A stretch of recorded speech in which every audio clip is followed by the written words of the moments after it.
What up? What up? We're back. Welcome to the Envy Online podcast. You're rocking with your host, Deshaun Jones, aka Son of a Jones, one half of Envy Online.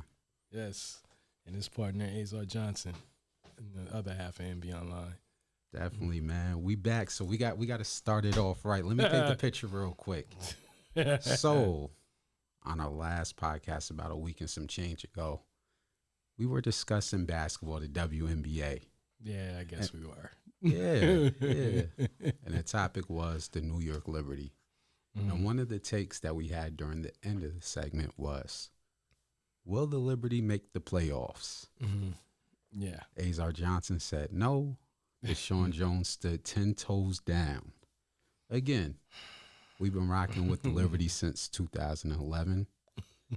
Since Cappy Pondexter was the point guard. Since Poindexter, yeah. Poindexter? Yeah, I think so, yeah. I'm pretty sure. My apologies. I'll just say Cappy, Kia Vaughn. Salute to Kia Vaughn because she just retired. Lynette Pearson.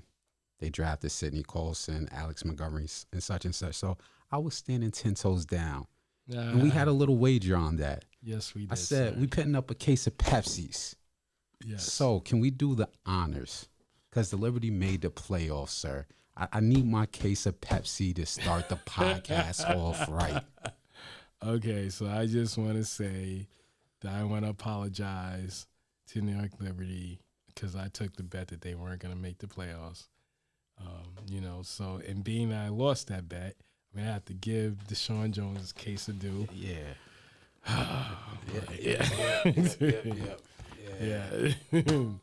Yeah, you go. Shout you out on to your the case Liberty, to do, man. man. Whatever. I stood 10 toes down. I'm still rocking with y'all. We're going to get into it, but, I'm going to get set up. I'm going to let him start off the Liberty while I crack open a cold one. Yo, this guy. You just got to keep talking about it. Really? You going to do it right now? Okay, so anyway, the New York Liberty's chances, I think when we talked, they had to beat Atlanta on Friday night, in which they did. And then they had to win their game Sunday afternoon, in which they did. And they won both games and ended up getting in as the number 7 seed. I want to say the number 7 seed in the playoffs. And they actually did, even though they were eliminated last night, they actually did better than what most people thought. They thought it wasn't even supposed to go to 3 games. It was supposed to just be an easy sweep for Chicago. But the Liberty won the first game coming out the box. Now, I'm glad I didn't bet on the over of them winning because I was talking crazy on social media. Like, they're going to go to the finals. When they won the first game, I was like, they about to sweep them, man. But I will say this, salute to the Liberty. You guys had a great season. As you said, they did better than what people expected. And I personally think they have some building blocks to build upon for next season. So we're going to get into that for a few minutes as we discuss on this segment our WNBA content. So I'll let you take that away. Okay. Well, with the New York Liberty, they finished the season, like I said, out of the first round. What I think was surprising is how they came on. I know Sandy Bordello, I think they have their exit interviews tomorrow, but I know Bordello has spoke briefly about their injuries that they had all season. That, like, the end of the season was when they got healthy at the end of the season. So we see what's going to happen next season. What's on the horizon. Yeah. So I think if Laney's healthy, Howard, Anescu, Hanzu. We've seen Hanzu's very valuable. I saw that. Sammy Wickham, she's valuable too. And I don't know if I'm saying her name right, but Johannes,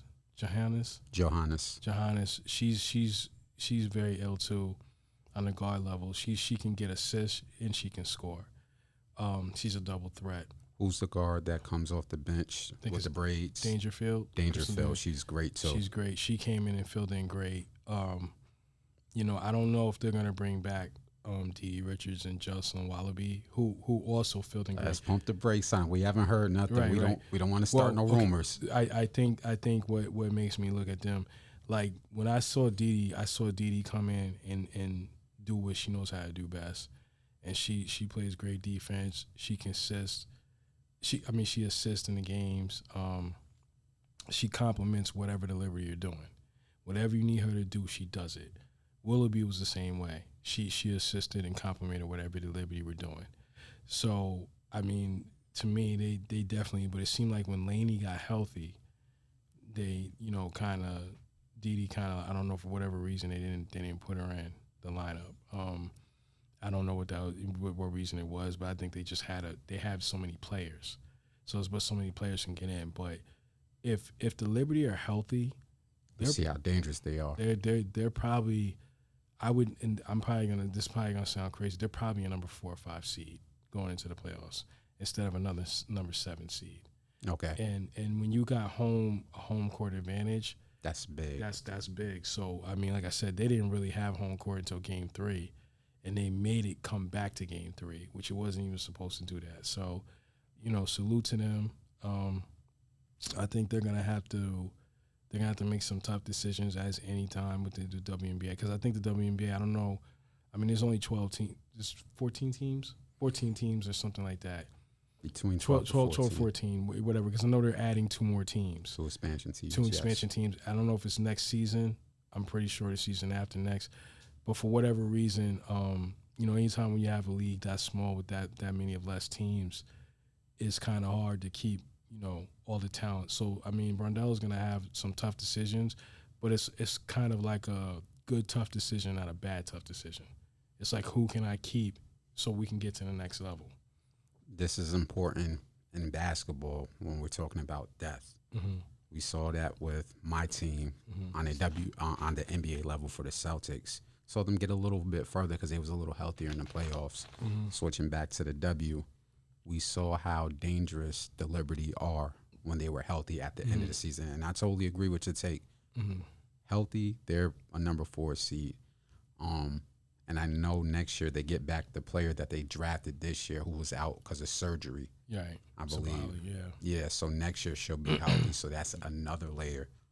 As having a forward, I don't know, coming behind Hanzu or whoever is the starting forward. Mm-hmm. So you just added another layer next year. So I'm excited for the Liberty moving forward, and it looks like the sky's the limit with them. Barring injury. Healthy Liberty, very dangerous. Right. I think there's nowhere else to go but up. I'm not gonna lie, it didn't look good for a while there. It did not look good.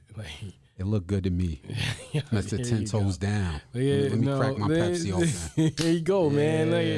Nah. New York Liberty since 2011, since Cappy was the point guard. I will say this. With Laney, once Laney came in, I said this on previous podcasts. Laney was a big loss, and people didn't understand it until she came back. Because I'm going to keep saying this, and I don't want to make it sound like how it's going to come out. When Inescu is not the focal point, and she's not scoring 30 points, and she's distributing the ball and still doing her, but involving other teammates like Howard and Laney, it's a whole totally different game. When she's scoring a lot of points, they're not winning that much. But when she's distributing and so in other words, when her stats across the board are her points, assists, and rebounds are up, then the Liberty win. When it's just her points are up, the Liberty do not win. The record is not good. Like I said, I think that would change with growth, with chemistry, with them gelling. What's Inescu, a second-year player, if I'm correct? Yeah, it's her 3rd year, but this is really her 2nd year. Because she was injured. Their 1st year, her ankle. She was injured. That's what I remember. So this is technically her 3rd year. As she grows in the league and as she grows with her teammates, she'll find a healthy balance. Can't expect a lot out of a professional athlete, man or woman, NFL or NBA. They say it's about your 4th or 5th season. Right. And I really think she got the hang of it. So I'm very confident in Sabrina's ability to be that leader, whether it's scoring or assisting. And like I said, I know next year it's going to be a whole different ball game. They got that taste in their mouth. You know you hungry. Right. You got to the playoffs. You was, jabbing the champs. You hit them with that shot. Bow. Right. Got a game. You got a round. Right. You might say next year, yo, we can knock the champs out. Right. We just need one more piece. So transitioning from that, what do you think that piece might be? Do you think it's developing talent? Do you think they need to make a trade? Or do you think they just need to stay pat and develop what they have? Stay pat, develop what they have. I really think I like Natasha Howard's like a top tier player. Definitely. You know, Laney is a beast. I mean, you know, it's not none of that team when you look at it, they all could start anywhere else. Any other team they go to, they can all start. That's not every one of them. I'm not gonna say no names. There was players when they first started the season, then no, would not have worked. So just everybody that's on that team now, that from Didi to Willoughby to Johannes to who else comes off the bench? Wickham, all they all could start somewhere else. So I mean, it's just I would run it back and let's just see how the team is when they're 100% healthy. Okay. Let's see how it works out. I really do. Because, I mean, if you think about it, the top team right now, the top 4 teams, if you think about it, it's Vegas, Chicago, Connecticut, and who else am I missing here? There's a number 4 team. There's a 4 team. In Seattle. Okay. Those are the 4 top teams. So if you look at it, when you're a team, you always want to look in your conference to get out of that to beat it. And I think the top team in the conference is Connecticut. Yes. So Connecticut's over Chicago, or Chicago's. Either way, I think they shown they can play with Chicago. So had that been a best of 5, who's to say where this would be going? You get what I'm saying? Especially when you got a gunslinger. Yeah. With Johannes. Right. That game that I went to that you missed. Mm-hmm. And I think that was for them to make the playoffs. Mm-hmm. Yo, she has no, what they say with Steph. Yeah. She has no fear. Yeah. I'm looking at her one leg step back, fadeaway 3-pointer. Mm-hmm. Now in the press conference, she said that was a bad shot, but when you practice it, you know, you're confident. So when you have a team like that and you have sharpshooters, man, we might see something special next year. Right. You know, I'm knocking on wood. I'm very high on them, so we'll see. Let me say this and let me put this part in it. With the Liberty last night, and because we're talking about the end of the season, what I saw last night and what Sabrina's going to have to work on during the offseason, she's got to learn to stop taking certain shots. I know you got the mama mentality and all that. Stop taking certain shots. There's certain shots you shouldn't be taking. So remember what I said, you got to specify. And my thing is like, you know, sometimes I see her take shots. She's like all the way in the corner. She'll take a 3. You know that ain't going to go in. Like, it's just not going to go in. Or sometimes she should pass the ball and distribute it, and sometimes she'll still take the shot even when she's double teamed. Okay. You know, and then there's times like last night, like Chicago went on a 23 run last night. Mm-hmm. There was nobody, for whatever reason, it just wasn't working. They're going to have to learn to, like I said, we saw Laney be a beast last night, but we saw Laney, you know, Laney she only had but a few games going into the playoffs. She didn't really. That's rust. You know what I mean? So let's like I said, once again, let's run it back next season. I can assure you they'll probably be in the higher seed spot. So when they do a best of 3, they'll be hosting 2 games, and instead of just trying to win a game to bring it back to New York from 1 game. That one I can guarantee. If they keep everything intact, and I'm pretty sure knowing Brondello and her history, as long as she's been in the league, she knows what she needs to do, whether she wants to keep everything packed or bring another player in. But for now, for her team is, unless there's somebody coming out of the draft, which you know there's always one great player coming out of the draft, but the Liberty aren't that low in the drafting. So, I mean, I don't see anybody that they really need coming out of the draft that's going to make an impact. They're not at that level anymore. They're at a level where it's like, look, we're looking to take the next step. And the next step for them is to probably get in the top 4. I can assure you Brondello's next step is to win a championship with the Click in the top 4 with those Connecticut, Chicago, Seattle, and Las Vegas. Stay packed. Mm-hmm. Keep your bench. Yeah. Don't try to trade all your core pieces for a superstar. Oh, man, I think I'm about to get into the next conversation. Or are we going to save that? Go ahead, yeah. Nah, but before we get off this segment, just want to finish off by saying great season to the New York Liberty. Yes. I hope you guys are healthy in the off season.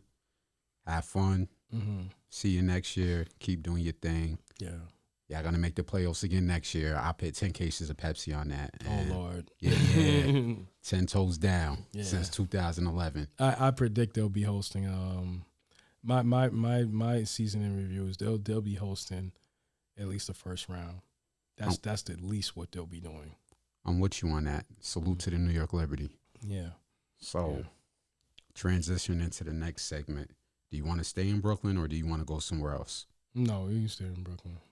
Okay. Yes. So, since we're staying in Brooklyn, we're new with the podcast, but we had 3 or 4 previous episodes. And when we talked about the Brooklyn Nets, we had a take that went viral that you did. And one of that take was basically we were discussing the CBA, the collective bargaining agreement, and the context was based around what's happening with players forcing themselves out of contracts that they signed, basically around KD and other players. And what did you say when you was banging on the table, when you was letting the warning out? The owners are coming. The owners are coming. They are coming. We're going to keep saying that week in and week out on every podcast when we discuss basketball until the 2024 CBA. Facts. So, we already talked about this once, twice, 3 times, but new development has been going on that just was released this morning involving KD. Now, we told y'all in our last podcast, and I'll overlay a clip when we release this segment. We said, if we're the owners need to get behind the scenes and band together and stop this because it's going to be a bad look going forward. Now, before I continue, just so you won't think that we're just saying this for clicks and likes and trying to go viral. And I'll post this screenshot too when I release the clip. But now NBA players are starting to see it. So now it's just not little podcasters. Yes. I wish I had the screenshot that I'm going to place over the video. Patrick Beverly just tweeted out this morning. I can't find the tweet right now, but again, I'm going to place it over where Patrick Beverly is saying, yo, this is bad business. This is going to hurt moving forward. Right. The NBA players are now seeing and speaking out. Like basically what they're saying is we're going to hurt the younger players. We're already established in our career. Some of us are in our 30s. Some of us made our money. Some of us are on the downside of our prime. But what about them 23-year-olds that are looking to sign max contracts around this time? Right. But I'm going to let you take it away on your thoughts on what's going on, the new development with now nobody wants to give up half their team for KD. What do you think about that? Okay, so to pick up where we left off at, every time when we talked about it, I think the last time we talked about it, they were trying to get rid of him. Nobody was picking him up. And I think part of it was, or the majority reason why, was because the owners is probably sitting behind closed doors like, yo, don't take it. Don't take it. We're not going to deal with it. So you can sit your behind over there. Signed a 4-year and go fit deal. over there. You still got 4 years. You go over there and you still going to deal with that because what you think you are is you bigger than the league. So what it is that the owners got behind closed doors and said, since that's what you want to do, good luck with that. What did I say in that previous podcast? Good luck with that. Because they're all looking at you. I told you if I was Joseph Tsai, I'd be laughing at him. I'm like, I mean you nowhere. Exactly what you said. I'd be like, I mean you nowhere. What you going to do about it?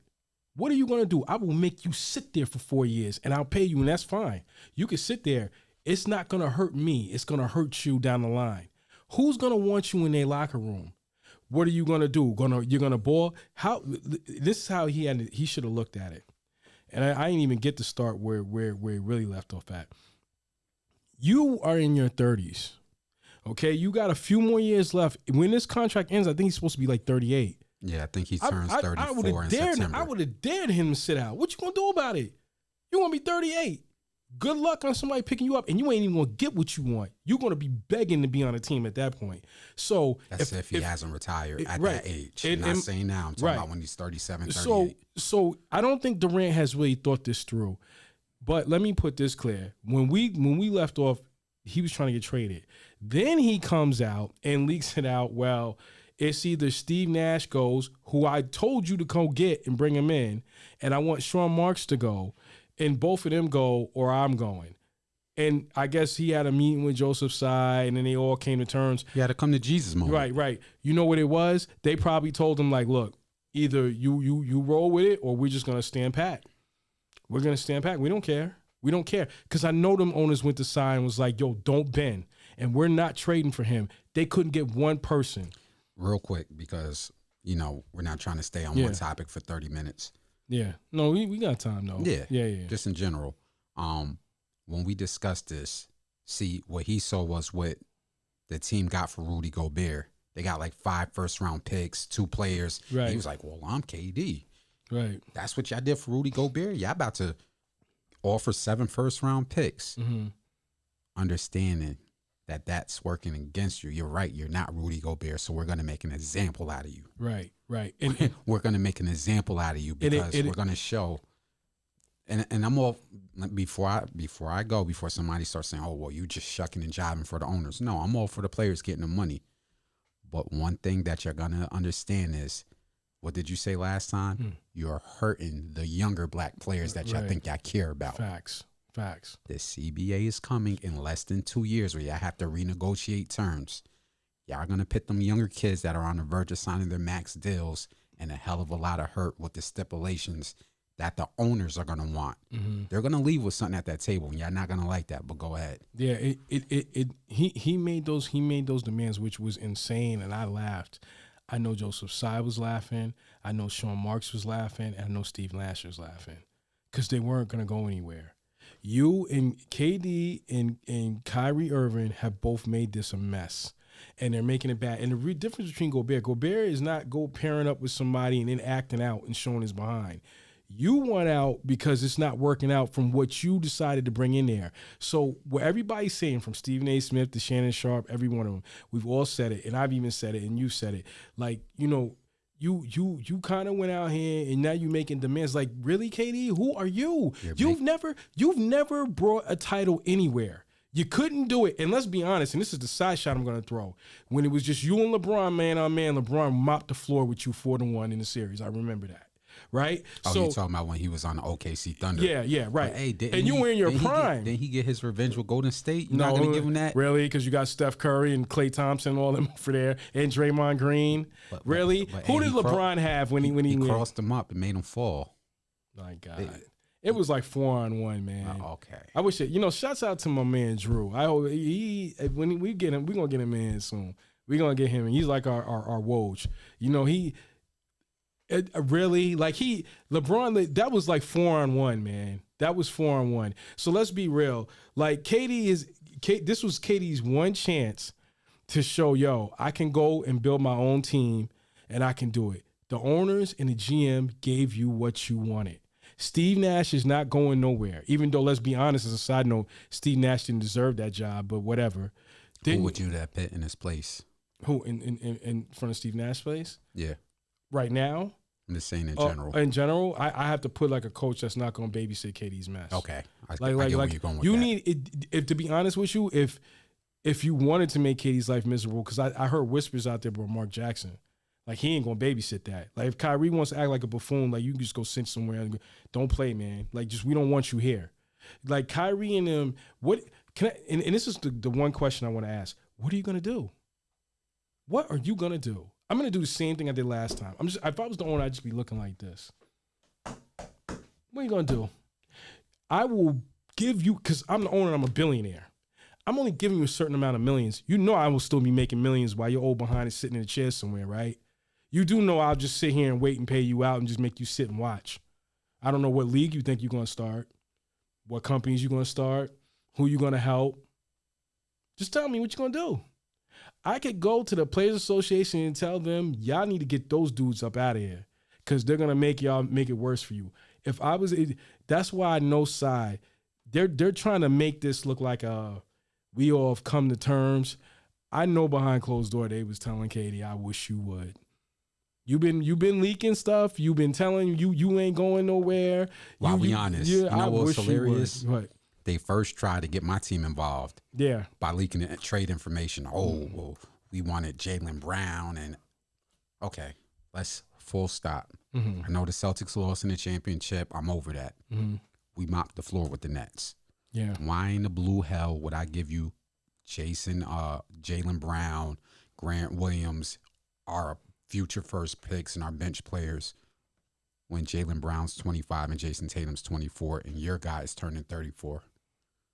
And what sense would that make? Facts. You know what else is bothering me about this? It's not just the fact that KD's behavior, but if you're an owner, let's just say there was talks about him going to the Pelicans. They was leaking all that on purpose. They already got that mess with Zion and his behavior that they didn't want to deal with his out of shape behind. They're not going to want to deal with another headache and him coming in there and saying, this is what we're going to bring. And, because it seems like, in no disrespect, it seems like he's being a diva. Like he's having a moment and he's like, yo, y'all going to do what I want to do. No. We ain't going to do nothing. That's what Simon probably done told him. Sean Marks and them ain't going nowhere. You wanted him, you going to sit here and you going to figure it out. And if you don't want to, good luck, because none of the other owners is going to do it. I'm telling you, owners ain't on their side. So the owners is looking like, even, let's just hypothetically say Side was like, yo, I'm going to get you out of it. Because he probably, to be honest with you, if that was me and you, because I know you always play the scenario, what if that was us? If Side was being sincere, and I'm not saying he's not, if he was just like, you know what, let me be fair. Let me just get you out of here. Because I don't want you in here because it's just a mess. I don't want to deal with it anymore, right? I don't want it in my locker room. And Nash is probably fed up too. Let's just be honest. So they say, yo, we're going to try to change another team. A lot of the GMs and Sean Marks is probably calling. And a lot of the teams is like, no, man, we ain't giving it up for him. What did you say last podcast around Kyrie? Mm-hmm. The problem that these players are running into is you don't know which owner knows who. Right. Not saying who knows who, but who are friends. Right. They might not be telling y'all. You don't know what 4 owners are hanging out in their yacht. Mm-hmm. Like, they think they about to do this, but behind closed doors, me and you's like this. Right. You came to my son's graduation. Right. You came to this such bar mitzvah. You came to this. You owe me $1 million back. And you don't know which owner is buddy with which owner. Right. They don't tell y'all that. Right. So they're sitting back laughing, saying, you're KD, but we're about to make an example out of you. Right. Good luck. Figure it out. Yep. And he might as well take his money. You notice another thing, and it's not any shots thrown at his family. You notice his mother ain't really said too much. I'm going to leave that alone. I'm just saying, I'm not trying to be goofy, but I just noticed she usually comes out in his defense. She got real quiet on this. You can't, even if my son was doing this, I'd be like, yo, come on, man. They gave you what you wanted. You got to play with them. Or at least tell them that you'll get Kyrie out of here. I get it. I'll take the L. We'll figure something out. But the players, this is why sometimes, and I hate to say it, when the owners be saying, yo, we can't let the players run the show. Because look at what they're doing. I know Jordan would never put up with this. As much as Jordan wants to win, and we all know he's the ultimate winner, even he knows KD, bringing KD in that locker room, because the minute it don't work out, he going to show his behind and want to act like a diva. And you just don't want to deal with it. You don't. I'm not your girlfriend and your babysitter, man. Go figure it out. You need to man up. And if nobody's even saying it to him, Shannon Sharp has kind of alluded to it. Like, yo, just man up. They gave you what you want. Your deal ain't even start yet. And you crying about getting out of here? Really? Really? You want to get? We gave you $198 million. Guaranteed. Generational money. And you are crying because you want out of here and now you want to go ball somewhere else. This isn't playground ball. This is business, and this is being a grown man. And the thing was with Kyrie, like, he's like, well, I want to go to LA. Jeannie, let me tell you this. And this is another side note. Jeannie Buss is already locked LeBron in for the next 2 years. She's hoping to God he brings some type of, if they don't win a title, at least get them to the finals. They got to do something. She has to, not to cut you off, right. She has to prepare for life after. And she just doesn't need that in there. I'm not saying LeBron's not going to play to after 40, because I know us as basketball lovers, we would love to see him play till he's 42 or 43. Yes. But we have to be honest. LeBron turns 38 in December. He's either playing to 40 or he's not. So basically, we're at the fourth quarter of LeBron's career. Yeah. So to your point, Jeannie Buss is dealing with that contract and what they need to plan over the next 2 years, just in case LeBron says, okay, I gave the game everything I have. It's time for me to sit down. Yeah. They got to start making Russell Westbrook's off the books next season, after next season. So they have a whole bunch to deal with after this year and then a year after that. Let me tell you how the trickle down effect looks. It's everybody that's involved. It's KD's now the face, and that's what he did when he played himself, saying I want out. He said, let me be the face. He didn't say let me be face, but he said, I'm just gonna be like everybody else. I'm gonna act out because let me be. He's not the only one, but he's the face now. Okay. Because of everything that's happened, right? He says, I'm making demands because Harden did the same mess. He was so brave. He even showed up out of shape. I wish I could be an owner. I wish I could just be the owner for the day. I would have dared him to come up out of shape. I'd have looked down. I got my security in here. We're gonna run his behind up off the court. We're gonna attack him every day. We're gonna go after him every day. He's gonna be running every day, getting in shape. Because I'm gonna make his life miserable. Like when he comes in or whatever, Ben Simmons acted out. He that was a back surgery. Come on, man. Oh, come on, man. Ain't no back surgery. He's a clown. So Ben Simmons acted out. He got out of there. Harden thinks he can just do what he wants. Like Houston gave him what he wanted. Real quick, because I know we got a couple minutes on this topic. Mm-hmm. Speaking of Harden, did you see those pictures that they leaked? No, because they leaked some pictures and he looks like he's in college. Oh yeah, yeah. So okay. I guess he got the memo. Yeah. This is his last stop. I guess he got the memo. The owners are tired. They know it. The owners are tired. So he did it. You see what Zion did. He got back in shape. Mm-hmm. They're not playing with you no more. They don't give y'all kids what y'all wanted. And y'all coming in here showing up and showing y'all behind. Even no disrespect to LeBron. I know LeBron has tried everything. See, this is the only reason why he gets the pass. But somebody's got to be in Genie Bus air like, you keep giving him what he wants. And the only thing that defends him is he got a title. We brought AD in here. He can't stay healthy past a certain amount of games. And he had this same problem in New Orleans. But you didn't know about it because he was in New Orleans. Nobody's watching. Nobody's going to the smoothie center watching games, man. Come on. So, it's what it is. But Russell Westbrook, same thing. He been doing this even when he was at OKC. It didn't work out in Houston. It didn't work out in Washington. And then you LeBron, asked me to bring him in here. Instead of the other guy. And then it gets worse. So we've done what y'all asked. It don't work. That's why sometimes it's a 50-50 line. Sometimes, yes, give the players some things that they want, but don't give them everything. Meaning other words, you give them like a player too, but it's like, no, you ain't gonna run this. Remember, if you ever watched The Last Dance, they were talking about how Jerry Krause kept telling Jordan no, because Jordan wanted certain players, especially from the North Carolina teams, and they told him no. They said, we're not bringing that guy in here. Like, because it doesn't spot for me bringing up Jerry Krause. It doesn't fit the team, right? Yeah. So my whole thing is like, and they were right. You know what I'm saying? They gave him certain players and they brought in, but they asked him like, if we bring in Rodman, you okay with this? Yes, but certain players that you just want on the team, man, it don't work out. And everybody keeps going back. You know what started this, and not to go off, the Miami Heat. But you got to remember when they went off, everybody was involved and they played their part. You wouldn't. Dwayne Wade would never do what Kyrie did. Chris Bosh had to take a backseat. Chris Bosh was like a 20-12 player. Forget Chris Bosh. And he took a lesser role to do this. See, I'm gonna give you a name, two names: Norris Cole, backup point guard; Mario Chalmers. Right. On another team, these guys would be starting. Facts. When they came together, they said, "All right, time to take a backseat. These guys are the leaders. We're going to play our position." Mm-hmm. But go ahead. Yeah, when LeBron built that super team, see, what they didn't understand was everybody was all in. It's just like when Skip tries to play LeBron about winning that title in the bubble, but he got everybody all in.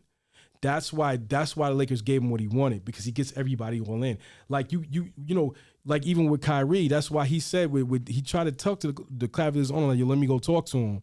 And he's like, he won't talk to you. But long story short, if you let that guy walk out the door, you let him, just leave him alone. Leave him alone. I'm telling you, that's the end of this. It's the end of the super teams because it's starting to become too much of a headache. Also, Harden was going to be it was going to be him, and it was going to be Chris Paul, and it was going to be Russell Westbrook, and it was all going to work out, and it went flop. And Harden, then after they gave you what you wanted, you showed your behind just to get up out of there. Then you go to Brooklyn, you saw what Kyrie the nutbag did, so you wanted out of there, and they gave you what you wanted to get out of there. He gets a pass for that. But it's the fact that these players, these franchises are doing what you ask, and then you're showing you're behind when it don't work out. And if I'm the GM or the owner, I'm looking at you like, you better not be looking at me. I'm not helping you nothing. You said this is what you wanted, you're going to stay with this and what you wanted. So when these contracts, this CBA comes, whatever comes from it and these young players got to deal with, you can thank James Harden, Ben Simmons, Kyrie Irving, and Kevin Durant, who will all be probably retired, on their way out the door, and will have nothing to do with it, and nobody's going to want to deal with them. I can assure you Kyrie Irving, he ain't going to get a job nowhere. He ain't going to never get a job nowhere. You think anybody going to want his basketball analysis? I don't care. I don't care. I see how destructive of a person you are. You ain't won a title since you've been with LeBron, who you didn't want there anyway because you wanted your own team. And that didn't work out well, did it? You went to Boston and they got further without you. Seems like Brooklyn did better when you wasn't around. So I'm trying to, you get what I'm saying? Jesus Christ. It's just like, no, y'all got to think about the back end. And I remember Shannon Sharp, he's kept saying this about certain players. And not the sidetrack. It's like AB when you see him. Ain't nobody, I mean, he's doing interviews now. Do you really want to see him on an NFL show? No. I don't care less about, I saw the buffoonery you did and how you make black males look crazy. No, I don't want your opinion. Sponsors don't want to deal with you. I can tell you, I can speak for our culture. We don't want to deal with you. We'll do an interview with you, but we ain't gonna want to deal with you. I wouldn't put that guy on my network. So it's the same thing with Durant and Kyrie and all of them, what they doing. I'm not putting those guys on my network. I don't want them there. So, it'll be, and then they say, well, the kids follow them right now. I can tell you the parents that are around are telling them, don't do that. Don't follow what they're doing. Because you'll be out the league. So we cooked on that topic for a little minute. Mm-hmm. I got your takes out of that one, man. We're going to keep saying this for the next year and some change. And go ahead. And let me say this. This is the last thing I'm going to say. They're going to try to fix this and make this work. Milwaukee ain't going nowhere, and players want to go there. Yep. Okay. Boston ain't going nowhere, and I forgot who else is on the East Coast that's popping. Chicago's coming. Yep. So, good luck. Philly seems like they're on point too with Embiid and the rest of their crew. Except they got Simmons the cancer out of there. They ain't going nowhere. So I don't know what you're going to do, because what the Celtics showed us is that you can't do it by yourself. And the Milwaukee Bucks showed it when they went to the finals and won a title because you had your toenail on the line. You couldn't beat them either. We'll see, though.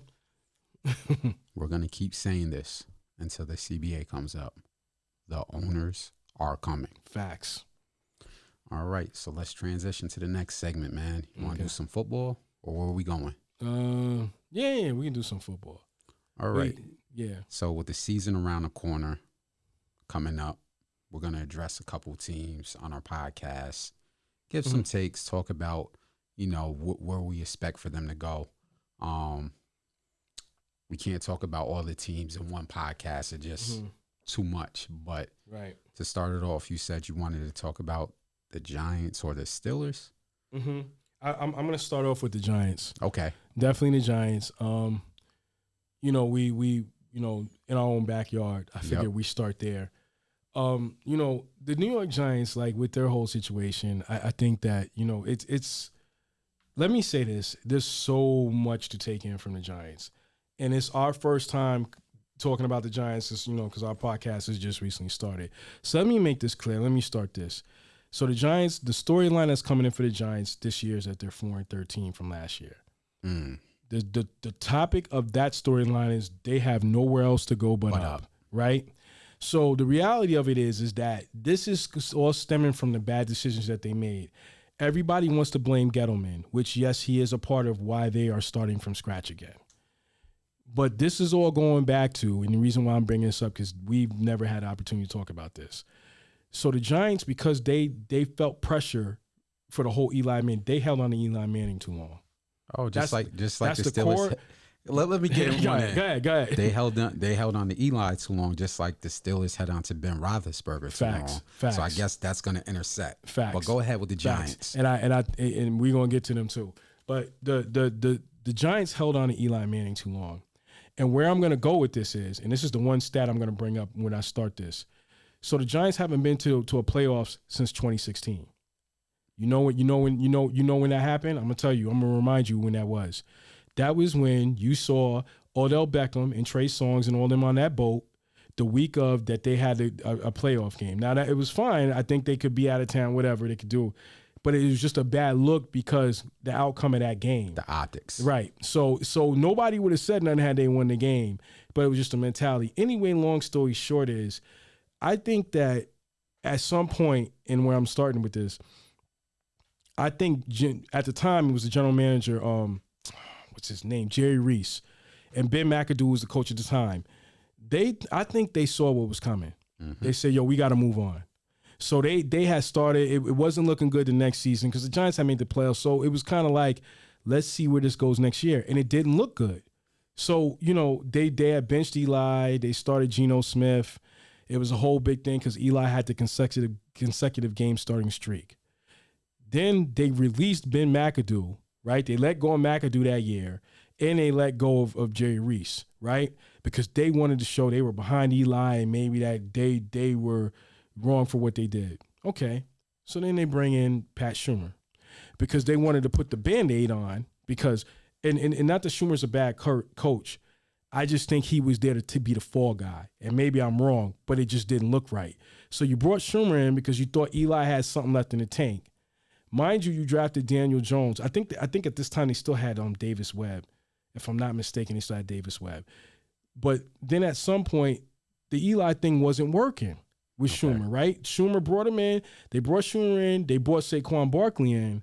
It just wasn't working. So then Schumer gets fired, right? Because I think Eli was on his way out the door anyway.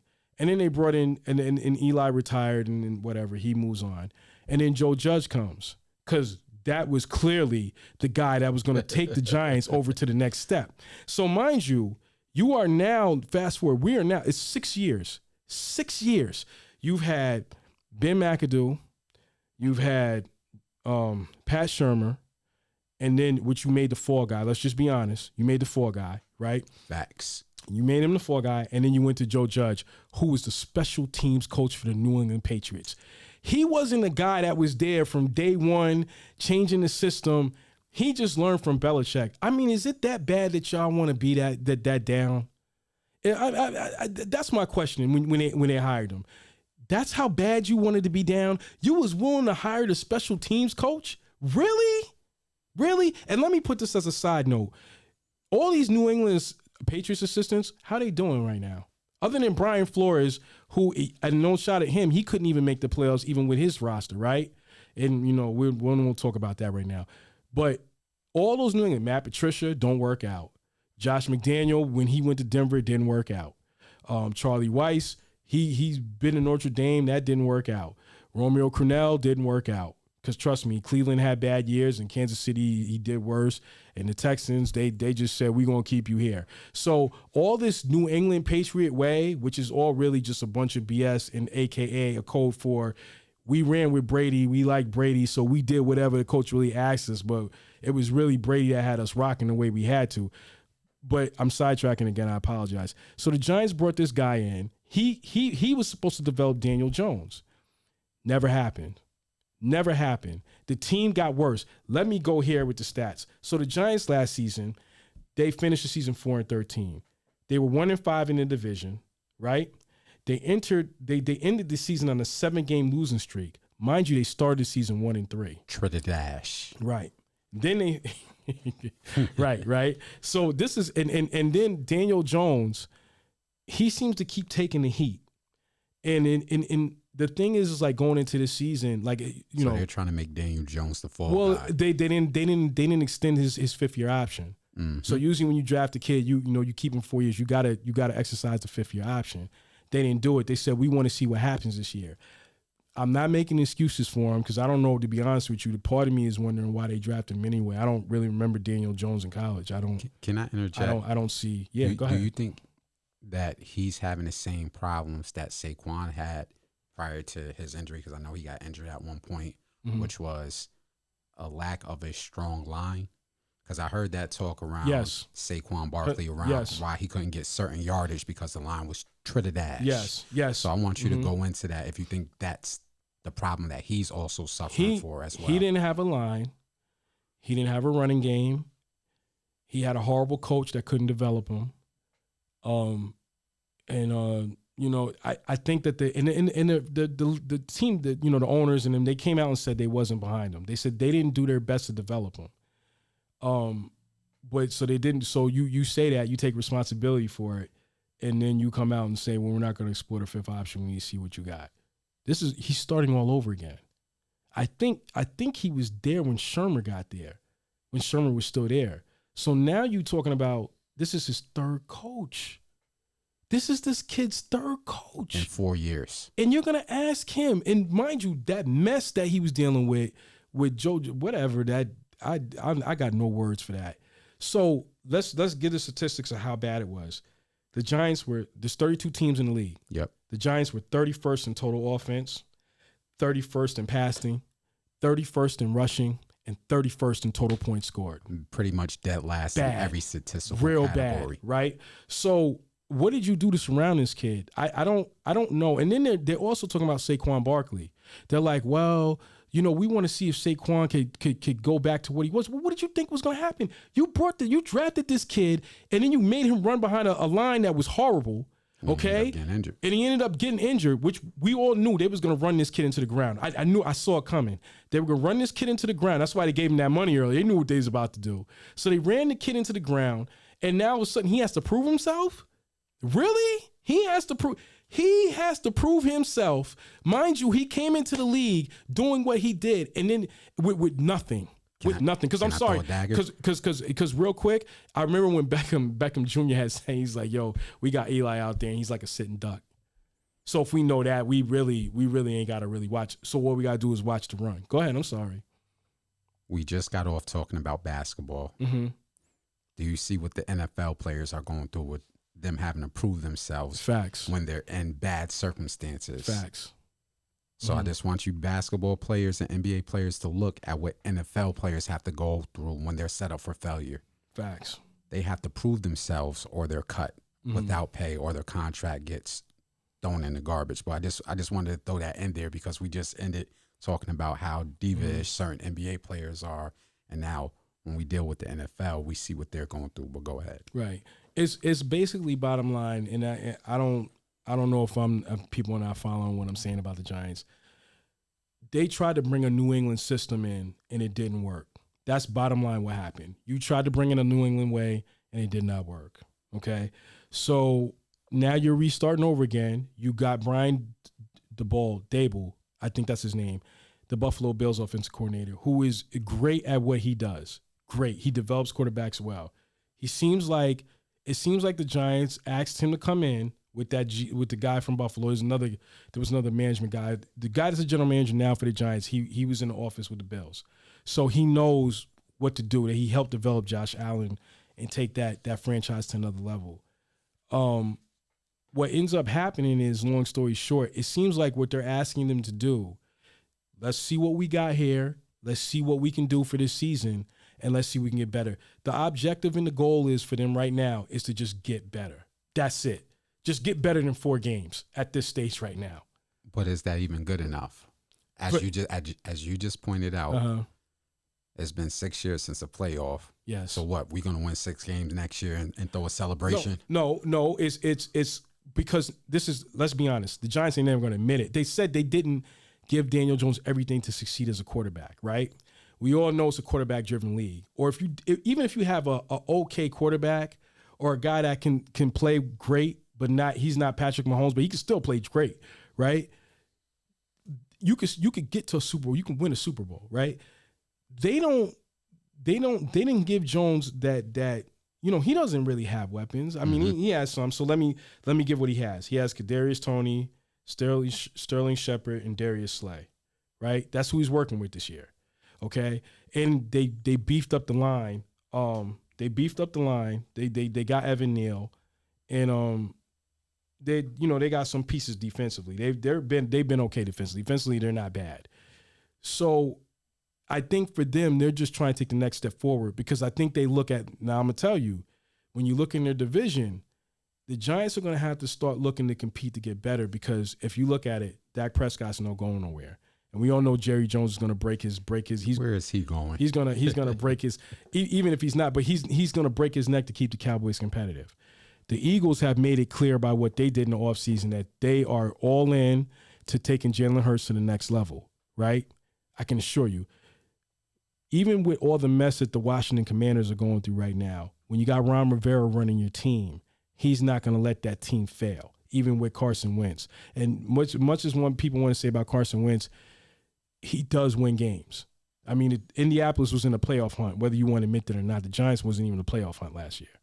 So when you look at the organization, the Giants organization, that GM that took over for Gettleman, he's in a bad salary cap situation, and he's basically building from scratch. So what they have to do, this is Daniel Jones's, I don't want to say audition, but it's like before we invest in a fifth year and then go get all these pieces like the Eagles did with Jalen Hurts, we need to see something.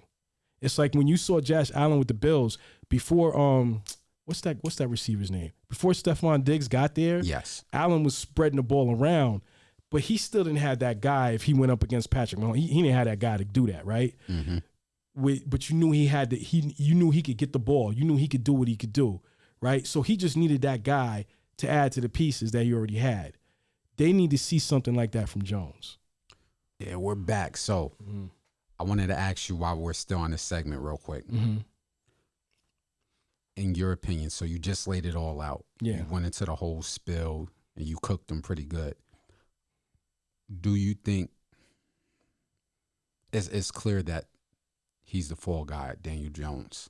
Yeah. It's like unless he wins 7 or 8 games, it's like, what do you really expect from him? I guess this is my question. What's up? How do I frame this? Because there's really no other way to say it. What do you think he needs to do to save his job? He's got to make better decisions. See, it's hard to say that because let's just say this. Whatever he's up against, they are giving him the best that they can give him right now. Okay. Which is they're building the line. The running back situation is okay. I think Saquon will be just fine. So that line, as long as that line's okay, and they see some type of better decision making, and they're like, okay, we're in games, we're competitive. Now let's give this kid what he needs to get over the hump, or do we got to give him a good defense? Like what do we need to give him, or what do we need to surround this guy with to make this team better? He's basically just got to show he can play. He's got to stop throwing bad picks. He's got to stop.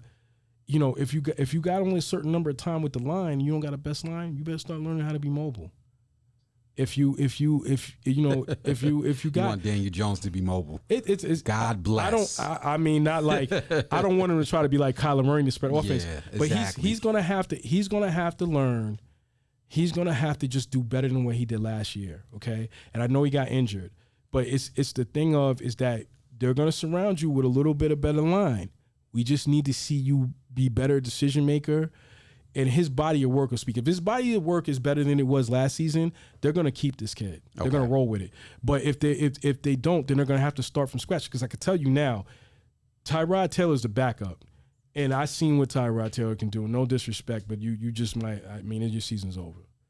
Because let me tell you about Tyrod Taylor's history. He lost his job to Baker Mayfield, even though that was already planned. You was up in Buffalo, and you couldn't win up there. That's why Josh Allen came in there. The Chargers messed you up health-wise, but Justin Herbert was just that great when he came in. And in Houston Texans, something went south there because they didn't even want you on the field. So I know that's Dable's guy, but that's the backup plan if it's not looking good for Daniel Jones. Okay. So, yes. So he don't have to do much. Yeah. I see where you're going with this. Yeah, so yeah. over or under 8 games? Under. I think I didn't write their first 4. Let's just say this. I'm not going to go into the first 4 games. Whatever. I'll pull it up. But let me say this. They're in a division where the Eagles are looking. They're not looking for playoffs no more. They're looking to get deep. They're looking to take the next step and see who they're going to have to beat and where they're going to have to be in the top 2 teams. Because right now we all know, what is it, Tampa Bay and who else is coming out in the Rams? Mm-hmm. The Rams are a good team, right? So, their Eagles are at that peak. They're looking to see with what they had this year, what Jalen Hurts can do, and if he can do what they think they can do, how can they get to the next step, which is a Super Bowl? Dallas ain't going nowhere. You understand what I'm saying? And Washington's going to play you tough. They ain't going nowhere, even with the mess that's going on in the front office and all that, right? So like I said with them, with what the Giants are doing, I can assure you that GM came in there, and I'm pretty sure he said, we are starting from scratch. We're going to be competitive. We got to put a competitive team on the field because it's bad, dog. I mean, 4-13. My God. You can't get no worse than that. You know what I'm saying? So you got to put a competitive team on the field. I think they'll be over 4 games, but I think they'll be under 8. All right. So let's talk about our second team. It's that bad. Oh, and real quick, I'm sorry. They did make some changes. I apologize before we go on. The Giants did make some changes. The one change that they brought in the defensive coordinator from the Ravens, Dan Martindale. So that means their defense is going to be very aggressive, which it wasn't a bad thing. And they also drafted that kid from Oregon. I want to say Thibodeau. That's his name. I know I'm saying it wrong, but the defensive end from Oregon, he got a sprained MCL from the knee buckle block that came the other night. But that's neither here nor there. They're building towards the right direction. So, like I said, that's what's making me say more than 4 games, but it's going to be under 8. Good luck. This is the Giants, man. I don't have too much to say on that. Yeah. Okay. But transition into the second team that you got a lot of notes on. My boy got a whole notepad on this. So this tells me this is going to be good. Buckle up. Okay. No. Steelers fans, buckle up. Still curtain. Get behind this wall. No. It's not as bad as you think. All right. So let's start off. We're officially over the Ben Roethlisberger era. Facts. One thing that I was a little nervous coming into this season because there's always that bridge year of, well, we got to see, and then obviously rest in peace to the quarterback, Dwayne Haskins that passed away. Because I was high on him, I thought, he would be a little, that would be like a little insurance policy for us. But then he passed away. Rest in peace to him. Condolences to his family. Right. So I didn't know what to think of this season. But you were filling my ear and telling me, yo, D, it's not going to be as bad as you think it is. Right. So I want you to take it away and lead on this. Okay. Well, to go into last season, the Steelers, it was tough. Tomlin started off the season 1-5. And then he ended. It's a long season for me, right? And then he ended the season 9-7-1, and made it to the playoffs. And the first round was the Kansas City Chiefs. That's that's kind of difficult to kind of defeat that. But no excuses. He ended strong. He still has yet to have a losing season in his whole coaching tenure. Right. Real quick, salute to Mike Tomlin for that because not too many coaches can say that. He got a lot of heat. I know I'm a Steelers fan, so when I tune into the media, I'm looking on them social media boards and what did you hear? I think it's time to move on from Mike Tomlin. Yeah, all the time. It's all the time. I think it's time to move on from Mike Tomlin, but go ahead. Right, and let me say that my response to that is think about what the Giants are going through. They wish they had those type of problems. Think about, I'm a Falcons fan. We wish we had those type of problems. We just make it to the playoffs every other year or every year, and then we sneak into the last round. Right, we're getting to the last round, and then we make it further than we think we're going to make it, and then so a lot of teams wish. I wish that was the type of problems we had. So that's starting off. But with Tomlin, he's 3-7 in his last 10 playoff games. That's not great, but at the same time, look at what he's had to deal with. Look at what he's had to work with, and look at what he's going through. He was in the Brady era. It's kind of like with Jordan. If you played in the Jordan era, you're gonna get the pass if you never got a ring because it wasn't that you wasn't a great player. You were in the Jordan era. That's hard to win. That's hard to win in that era. So I think with Tomlin, his biggest obstacle was Brady. Brady's out the way, but Roethlisberger was still there, and he's clearly was over the hill. Now Roethlisberger is gone. I think that the issues that Pittsburgh had, from what I was doing my research, they had a problem. They had a problem running the ball, even though Najee Harris got 1,200 yards. Because I know where you're going with this. I was about to jump on that. He got 1,200 yards, but they were 23rd in rushing. There's 32 teams, and they were last in rush defense. Yeah, let that sit there. Remember, we was watching that game, and I'm just like, yo, hey, they running wild on us. Yeah. So Tomlin, his issue was, and they always say this in football. It's the basic foundation of every football team, every football game. You got to be able to run the ball and stop the run. If you can't do those two things, you're going to have a long day.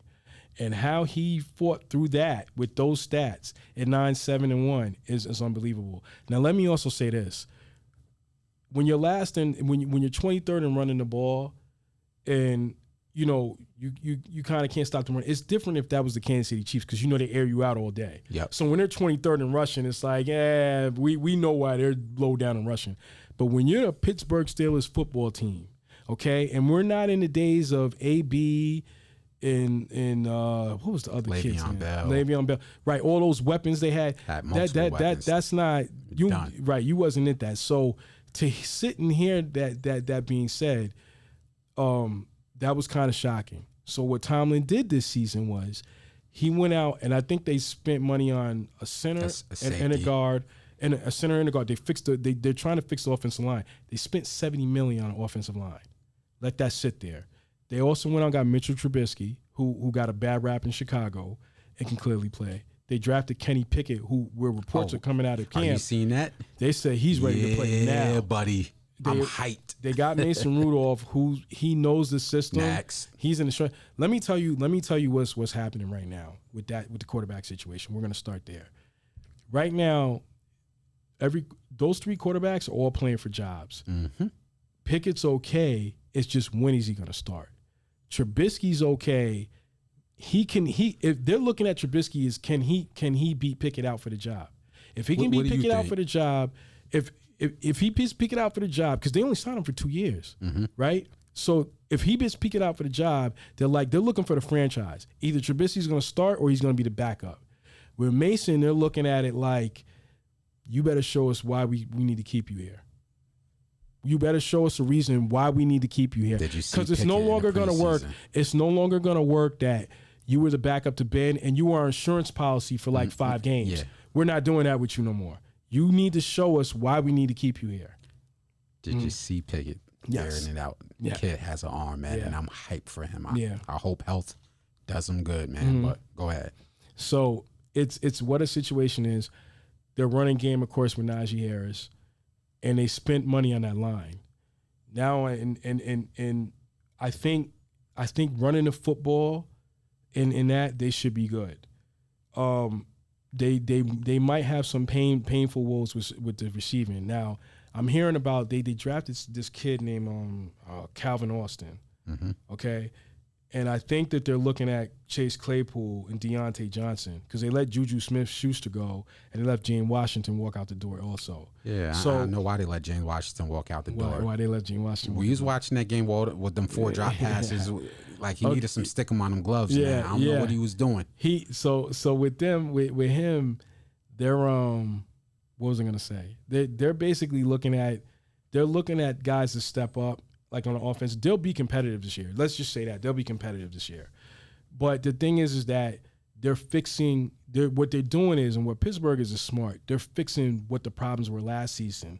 So at least on the back end, they don't have to deal with that. Yeah. They're dealing with that. And then on the defensive end, you got Tuitt coming back. Cam Hayward is always a beast, but he can't do it by himself.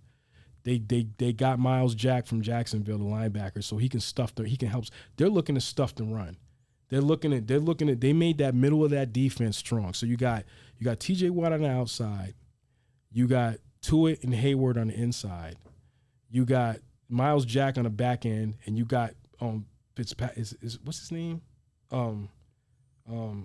Fitzpatrick. Yeah. You got him on the back end.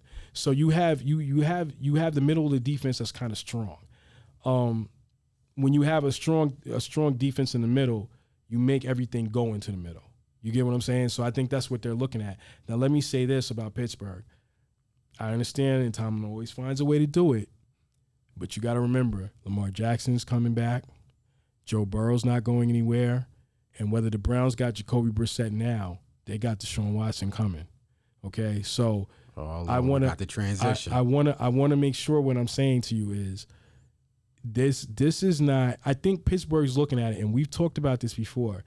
It may not look like it's a good move now, or it might look like it's going to be a season. So just if they're 9-8, like Tomlin always seems to pull it out, and I'll deal with that. Right. We're looking to build a team that's going to compete with the Lamar Jackson that we're going to deal with for the next 5 years. And we're building a team to compete with Joe Burrow because all these guys are young. So they need their young guy. We got to build for them 7 years out to compete with them so we don't go in the dark ages. Facts. And I think that's what they're doing. They're taking a page from clearly learning from what the Giants did. They don't want to be at the back end looking at it 6 years. 6 years you ain't made the playoffs. But anyway, nitty gritty there. So what I'm saying is that I think that they're doing everything right. Everything that the moves that they're making, that Tomlin is making, and that GM is making, they're making all the right moves for the future. So they'll be competitive this year. I would say they'll be 9-8. I mean, if Pickett goes in, I think they're gonna win less than 9 games. I mean, Pickett comes in there. What are you doing, man? What do you want to put another case? Still a nation. You want another case? Still a nation. He said if Pickett goes in, we're gonna be less than 9-8, 10-7. Put a case on. Oh, you think Roethlisberger? You think they're gonna have the Roethlisberger luck? 10-7, still a nation. Stand up, still a. Oh, God. Stand up, still a nation. Mm-hmm. Yeah. Okay. You want to put a case on it? Yeah, sure. Yeah, I'll put a case on it. Mr. Atlanta Falcons over there gonna put another case on the Steeler Nation. I just want to say about the Steeler Nation, since y'all feel so cocky, I can't wait till he starts standing next to Lamar Jackson, Joe Burrow, and Deshaun Watson, and say 10-7. Stand up, Steeler Nation. 10-7. We ain't scared. We ain't never scared. So let's transition. Oh my God! Look at yeah. Oh God! So let's transition because you threw a name in there that we have to talk about. Okay. The news came out a few days ago about Deshaun Watson's suspension. Previous, he was suspended for 6 games. Then it was an uproar because there was news about why that was, and we discussed it. Right. Now the news came, the update came that now it got extended to 11 games. So take it away. How you feel about that? With the Deshaun Watson thing, there's a part of me that's just like, because we all thought he was going to get a year. I'm going to reiterate that. We all thought he was going to get a year, right? And, I mean, he didn't get a year. Let's just call it what it is. Goodell wasn't happy with the 6-game suspension. So he went and took it back to court. They went and took it back to court, and they got 11 games. I think it's done. Let it go. Let it go. Let's just move on from it. Do I think he should have got 11 games? I'm fine with 11 games. I'm shocked I was shocked he got 6 games, but I was okay with it because the judge made a decision and she made it clear, this is y'all fault. I'm giving him 6 games because you didn't make it clear in your CBA what the punishment was. And I can only really give him 6 games. So it is what it is. Goodell didn't like it. He didn't like the public outcry. So he decided, I'm just going to do what I do. I'm going to shove my power. We're going to go back to court. We're going to do this situation. And he did it, and they got 11 games out of it. Now, what I will say about this is it's over. I think that Deshaun Watson, he's going to have to – this is going to follow him for the rest of his life. There's nothing he can do. And I can only imagine the things that they're going to be saying in those stadiums. I can only imagine. Oh, come on, man. What I'm saying? Yo, we I don't want to bring this kid's name up. I'm trying. Let me. Because if I say this, I'm gonna say the sports team. I'm not gonna tell you what era, but I'm gonna let you figure it out for all you sports diehard fans. So, I had a very good friend on Penn State basketball team. I'm not gonna say what year. This comment has nothing to do with him. But there was a player on Penn State that got caught in the library looking at porn and halfway jerking off, allegedly. Every game that dude went to that season, they was on him, laptops up and all types of crazy. Really? And again, not referring to my friend, not him. I just want to be clear, not him. Right. But there was a player on that team that got caught in the library, and oh boy, they had fun with him that season. That's going to be nothing compared to what Deshaun Watson is going to have to face when the suspension is over and he finally plays football. And for me, like I said, I have a problem because we got the same name and it's even spelled the damn same way. But I'll say this. We touched on this briefly last time. And let me even go further with here. For you young men getting in position of power, making the type of money you're going to make, whether it's in the music industry. And I'm going to make a comment and then come back because I don't want to seem like I'm bouncing. Y'all need to understand what it is that y'all are getting into. Understand the position you're placing yourself in.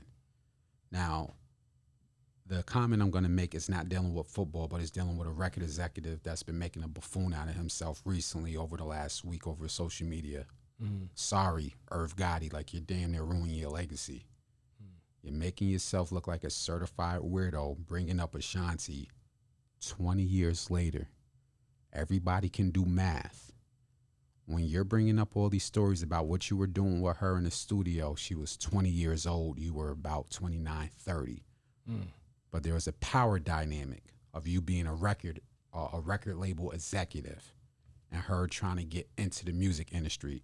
So the optics look crazy. The optics look like you were basically preying on her. Not saying that's what you were doing, but preying on her to get her in the industry, because look how bitter you look 20 years later. You're not letting go of her masters. You're doing all this, keeping her, and then you're blowing it up 20 some odd years later, looking crazy. Going to Deshaun Watson, there's a power dynamic with you being a millionaire football player. There is a power dynamic with you being a millionaire football player. There is a power dynamic with you being a millionaire football player. A lot of y'all need therapy. I don't think y'all understand. You're placing yourselves, and I'll just say allegedly, loosely, so I don't get sued. You're allegedly placing yourselves in bad situations and then not understanding what you're doing.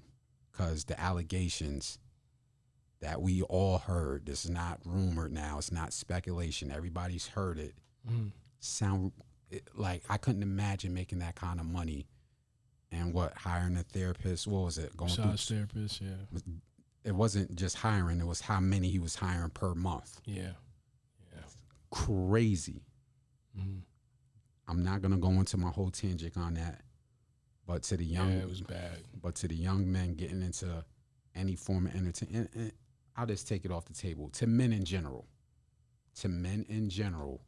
understand that there's a power dynamic, and when you're crossing that line, it's gonna end bad every time for you, and there's no defending it. I can't defend it. I'm not gonna defend it. Go ahead. Okay. I just, to piggyback off of it, I just think that, he needs to, because they keep saying he should apologize. I think he did right before the other second one was coming, the second suspension. You got to move on, man. Like, you just got to, he has to just say, this is the thing he needs to say. I apologize for just this whole thing happening. I apologize for this situation. Whatever part or role that I played in it, whether it was something that it seemed like my behavior, whatever part it played in it, I just apologize. Bottom line, you know what I mean? He's not even he's just like, yo, I'm innocent. I want to prove my innocent.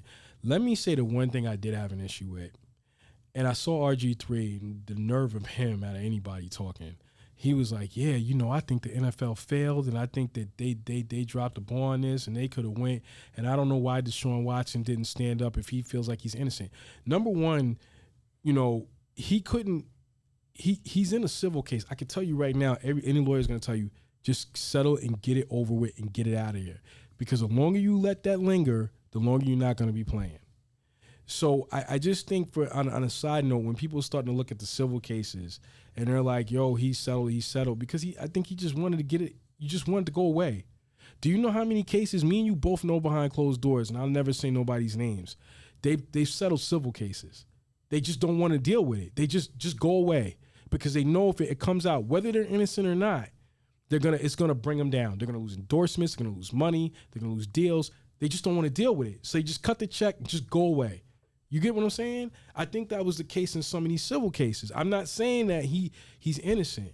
What I'm saying is that he did what he had to do to settle it and get on the field. It's just what it is. He needs help. We all thought he was going to get a year. He didn't. Okay. We got it. I didn't see the same backlash when Ben Roethlisberger did it. And I didn't see the same backlash. Well, let's just keep it real. We didn't have – the thing is, and I keep saying this, it's the eye. When Ray Rice, nobody felt the way they felt until they saw that tape. When it was 2 games, nobody blinked an eye. The minute they saw that tape, it was over. He wasn't going to play for season. We all knew it. It's also, as you were just about to allude to, as a Steelers fan, and I said this last time when we discussed this, when Ben Roethlisberger caught those quote-unquote alleged assault cases, and there were multiple, wasn't just one, it was multiple. What's this, 2008? Yeah. Yeah, something like that, yeah. 2000. Because it wasn't too long after you won that Super Bowl, right? Yeah. The point I'm making is, yes, there was social media around, but we all know around that time, social media was just getting going. Yeah. This ain't the 2017-18 social media. Right. So going back to your point with Ray Rice, we saw that same thing with Deshaun Watson is playing out in front of our face. Right. Well, go ahead. Yeah, I just think that, it's for right now, and the Browns, who I think they, for whatever you want to think of them, they got behind them. I give it to them. They got behind them. They went out in that press conference, Haslam and his wife, and they both got behind him. Now, whether you like what they said or not, the one thing I do take away from this whole situation, is that they gave him that guaranteed money, and I think the owners, whether they want to admit it or not, they're more upset about that than him coming back on the field. Damn. Let me say that. Say that again. The owners, whether they want to admit it or not, are more upset that he got that guaranteed money than him being on the field. Meaning, in other words, they know when their franchise quarterback, whoever they are, the Giants won't have to worry about this.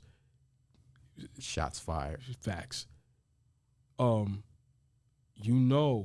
going rate is $230 million, maybe $250 million. Before we get off this topic, since you just brought that up, and I don't want to sidetrack from Deshaun Watson. No, go ahead. But since you just brought that up, the rumblings are starting about Lamar Jackson. Yeah, he wanted all his money guaranteed. But that number is already north of 240, right? Yep, and he wanted it all guaranteed, and I don't blame him.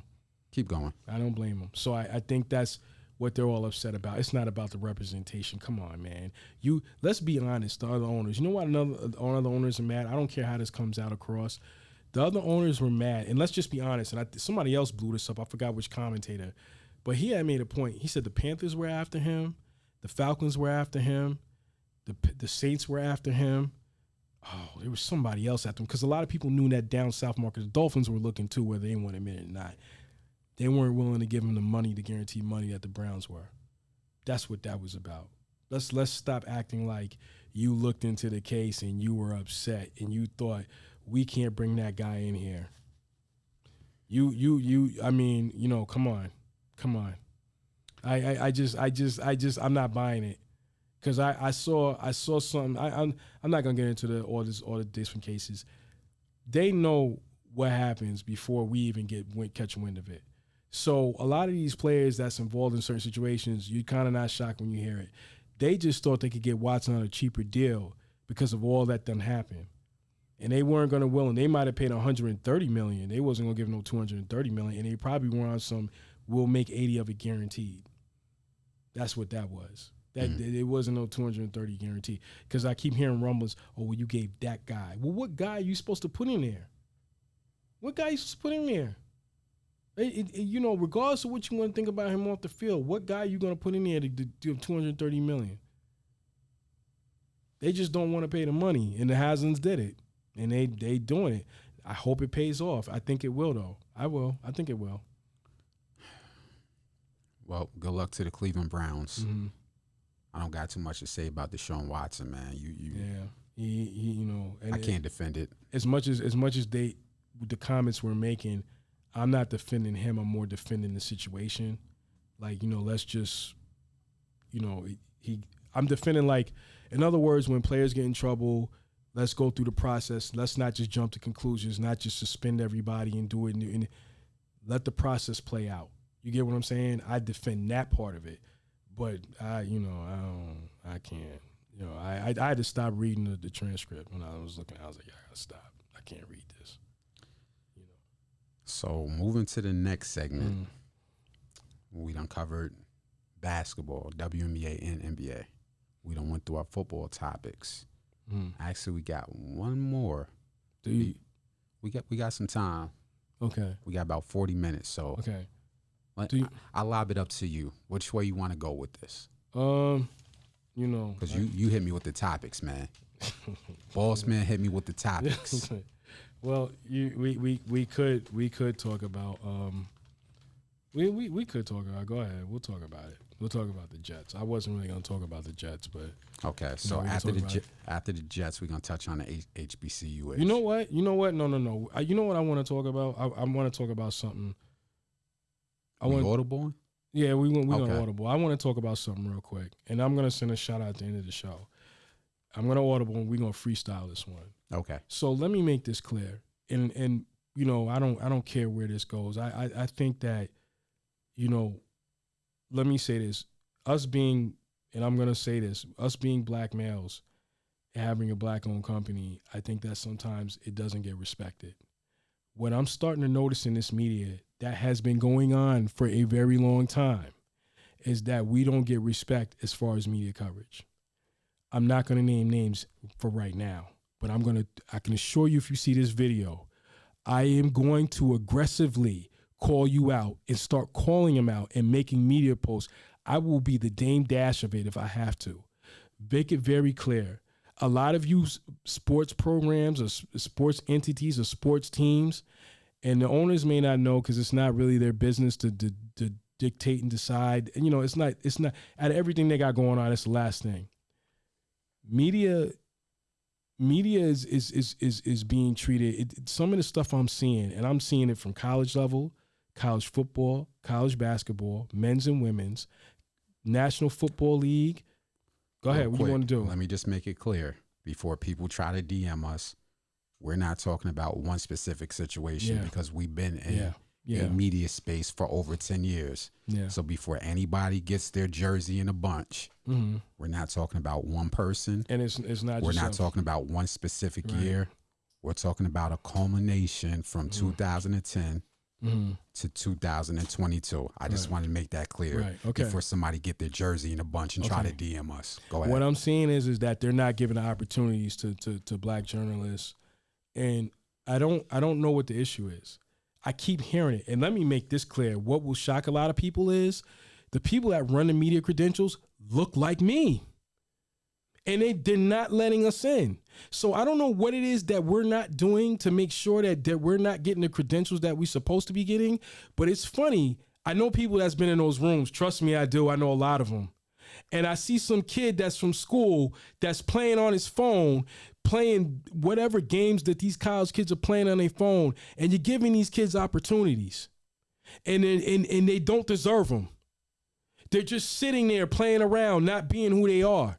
And let me also make this clear for those other young black journalists. You see these writers. Let me tell you what else happens that I see that's very disgusting. And I just want to make this as an extra point. We ain't going to be on this topic long. I just wanted to make this clear. And I always said when I had a platform, I was going to say it. These young black women and these young black men and these young Spanish men and these young, and even some of the kids, even some of the young white kids that all want to, jump into the media. I see them go over to these other media outlets and they looking at them like treating them like trash. Speak on it. And the kid wants to just get in and just say, "Hey, how can I intern? How can I get into the program?" Speak on it. And you see the writer looking at him like they're a clown, and it's a grown ass man. To a point where I want to like mop the floor with him. But see, the difference is I don't work for you. So when you try to get me to look, I look at you right back like what you want to do about it. Because I'm the guy that wants to go outside. So it's a situation where, and like, I'm the more civil guy. Right. So you're right. So my whole thing is, you might want to stick with me. So my whole thing is like I'm seeing that on a level, and it just makes me sick to my stomach And I'm looking at these kids that want to be down and want to cover the game. Because let's be honest, man, you got one writer sitting over here and you got these bozos that are writing, asking the same stupid, idiotic questions. So you know you ain't do your research on the sports team. You ain't do your research on a player. You ain't do you don't even come to all the games. You just come to a game. And let's go here. This is the best part. So you'll cover a team because we just cover it because we're committed. So if you let us in the door, we're there whether you 1-15, 2-32, we're gonna run through it with you through whether you playing in a high school gym. We got years of media credentials to verify. Whatever we do, this ain't just clout talking. So whatever we do, we're there for it. So my whole thing is when I see it, and then when the program gets turned around, we gotta go sit in the back. Or this guy comes here that done had a seat, and he ain't never showed up a day in his life. But mind you, he comes around and he starts sitting there, and he comes throwing up the games, and he over here cracking jokes. You looking at this clown like, yo, what you doing, man? And then you know what I'm saying? These dudes don't care. And I there's one thing I'm not gonna say. I saw something, and it was a billboard. And let me also shout out, and I'm not gonna put. There was somebody that shouted us out, and for them, I love them to death. We are always loyal to them, and I'm not gonna say that the program. I just don't want to put them out there like that. But they showed us a lot of respect and attention. They knew the commitment we had to them. Very appreciative. And to see some of these media credential people that when I first met you, they was clowning you. And then all of a sudden, for whatever reason, I don't know what happened. You got a promotion. They just said, yo, we believe in you. You can do and say what you want. You start getting like a 360-degree angle and you start acting out. It's embarrassing. And let me tell you, behind closed doors, these leagues and conferences think they got a race problem in coachings. They got a race problem in journalism and media. It is bad. That's the take. It is very bad. So let me make it very clear. For now, I'm not going to say nothing. But it's only a matter of time. And when I do, I'm going to make sure it gets out. See, the thing is that they say, yo, they only at this level. Mm-hmm. We knock on other people's doors. We're the levels that you think that we're not at, we affiliate with them too. Trust me, we can get it out there if we want. So I can just assure you, for right now, this is the heat and warning. And I'm telling you, because it's going to come out and I'm sorry for whatever, because I'm wilding out. Whenever it happens, I am going to expose it. I'm going to start calling names, and you're going to get all the attention you want because I'm going to make sure it goes on social media. I'm going to make sure it goes into everything that I can get to. This is the person. There's one. Let me tell you a story real quick. It's like with Wallow and Gilly. Sometimes Wallow gives us jail stories. I never forgot I was covering a program. I'm not going to say which one it is because the area we're in, they'll get a hint. Yeah. I dealt with a coach that they were the most disgusting, disrespectful, degrading individual I have ever came across. Mm-hmm. And trust me, they caught their karma. I have never exposed who they are. I know exactly what collegiate program you're talking about. I can assure you I'm one day going to expose that. That is going to come to an explosion. And at first I thought it was me. And then I started noticing, no, they do it to other people. Now, let me tell you something else, and this is the one name I will bring up. Gino Oriema, he's from UConn. I ain't never seen him wild out like that. So let me make it clear. I'm not telling you what sport it is. I'm not telling you what gender, what anything. Not even what season. What season. But what I saw, it made me sick to my stomach. And then that's another thing. The kids or the young interns or the young college kids that's coming in covering sports, they have to deal with that. But that person caught their karma. And they think that people don't know. They know. They don't even want to deal with you. So whatever opportunity you getting right now, that ain't going to last long either. So that was just an audible, as to say, as a warning shot, because I think that nobody's really talking about it. Nobody has a platform to talk about it, but we going to talk about it. And real quick, before we transition topics, I'm glad you audible that up. I don't, my partner is slightly more passionate. Yeah, very. Not saying I'm not passionate. I'm going to ask you, Taylor, are you okay over there? Because sometimes I feel, all right, my man. Yeah. So you obviously see how passionate he is. My passion is off the camera, but like I tell him, hey, you won't get me. We're just going to outwork everybody. Yeah. And that's no disrespect to anybody's platform. But I'm going to say again, this conversation, this little audible wasn't about one specific team. Mm-hmm. So you won't get your jersey in a bunch. Mm-hmm. It wasn't about a specific gender. Yep. It wasn't even about a specific race. Even though we threw that in there. or even a specific season. We're just saying, as independent Black-owned media and journalists, we've been in this space more than 3 years, more than 4 years, more than 5 years, more than 7 years, Facts. more than 8 years, more than 10 years. We're creeping up on 15 years pretty soon. Mm. We're going to start pulling cards. Yeah. We don't work for anybody. Nope. At least in media. We're not talking about our personal jobs. Yeah. We'll do it professionally so we can't get sued. But the stuff that we've seen as Black journalists and Black media is disgusting on all levels. Yeah. Not just on a collegiate level, men, women, football, basketball, even on a professional level. Just it's out there. And we're not the only media. We talk to other media behind closed doors. We won't disclose their names, their races, their identities. But just saying the words are getting around on multiple programs about some of you people, how you treat Black media when we show up. Yeah. And especially how loyal we are for years in and years out. Yeah. But that's neither here nor there. Yeah. Shout out to you, though. Yeah. Shout out to all of you. Yep. Shout out to every one of y'all. Because trust me, I'm waiting. There's like I said, I'm never going to say any names or any organizations for now. But it's going to start coming to light. And let me tell you also, too, it's in hip-hop, too. Yeah. It's in hip-hop. Can I get 2 seconds? You lead the way on that one, because I had to learn the hard way. You went in the door and learned, and then I took the hit too. Let me say this. So this platform, Envy Online, we've been consistently covering hip hop, sports, and fashion. But our bread and butter when we started was hip hop. The stuff we've seen, how, and you know what's crazy? It's never the artist. So I don't want to blame the artist. Mm-hmm. It's always their public. Pardon me. It's always their publicist. I had, and I can say this because I read in this person's bio that they're no longer doing PR work. I had a publicist tell me, well, the only reason why I'm giving you this interview because you live in Albany and I went to the University of Albany. Other than that, I won't even bother answering your email. Right. This was 2010. Mm-hmm. I'm not going to say the artist because if I say the artist, you'll go look up their publicist's name. Mm. I told my partner, I said, we're just getting our foot in the door. Right. Let's just knock this interview out and just keep it moving from there. 12, 13 years later, I don't think like that. Any publicist, especially if you look like me, you look like me and tell me some shit like that, I'm going to tell you to go F yourself. Yeah. And if your artist feels some type of way, I'm going to show the artist the email and tell you to take it up with them. Yeah. But yeah, go ahead. Let me add to the story. I think that's very sick too on a hip hop level. And you artists need to know better. Think about why you only do certain press. Just think about that. So if you artists are starting to look around, you're like, yo, I got a project coming out. How come I'm not getting certain press? Or how come when I start my career doesn't press run. Right. Either your press run or even when you just feel like, yo, I need to get out there. How come you don't really have, because they're ignoring all those people. There is multiple media outlets, and they get told no all the time.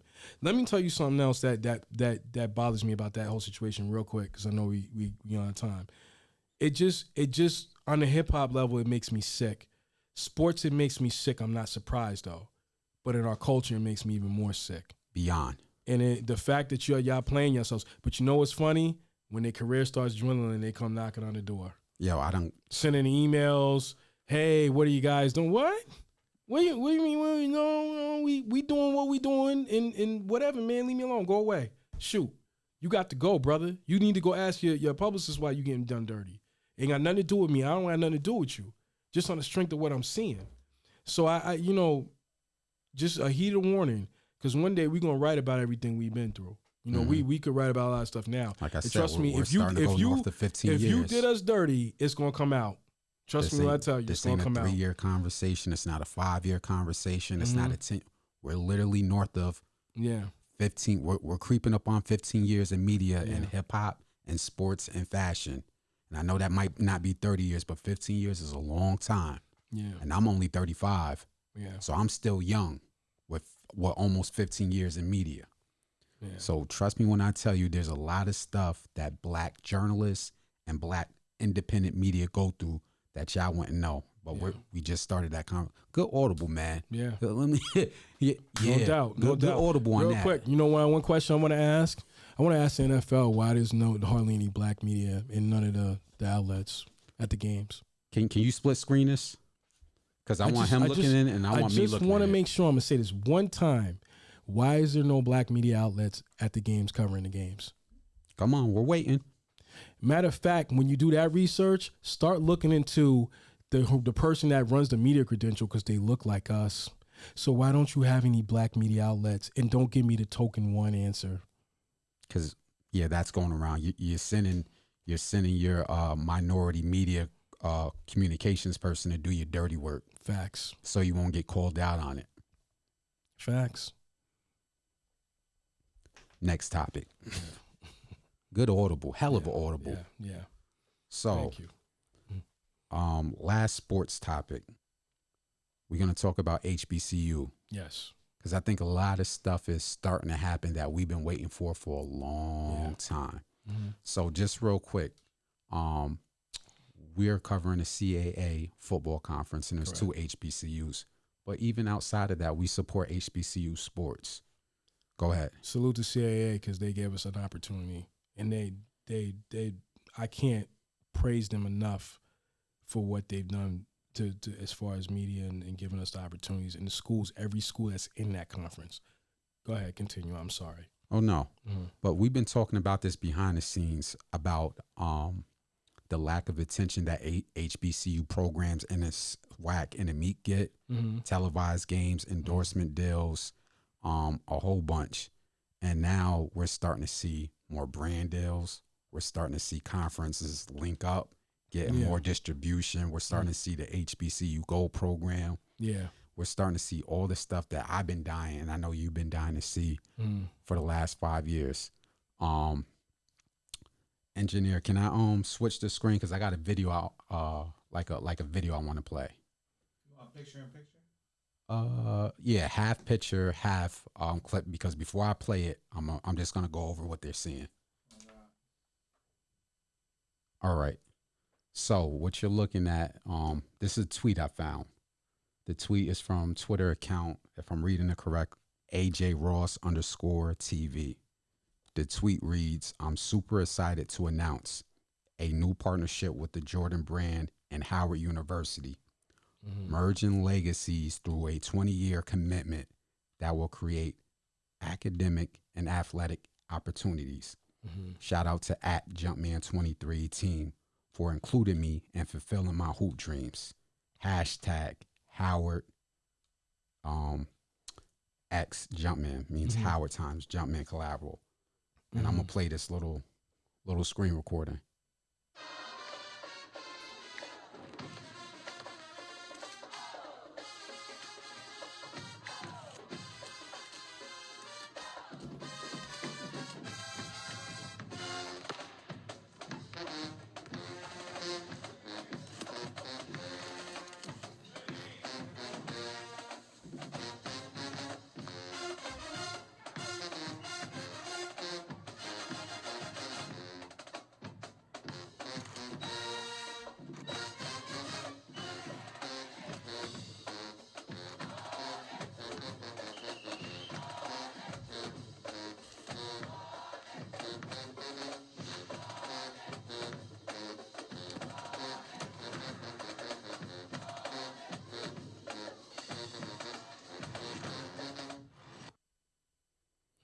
Now, when we obviously distribute the podcast, if you're just listening to the audio, you won't be able to see what I played.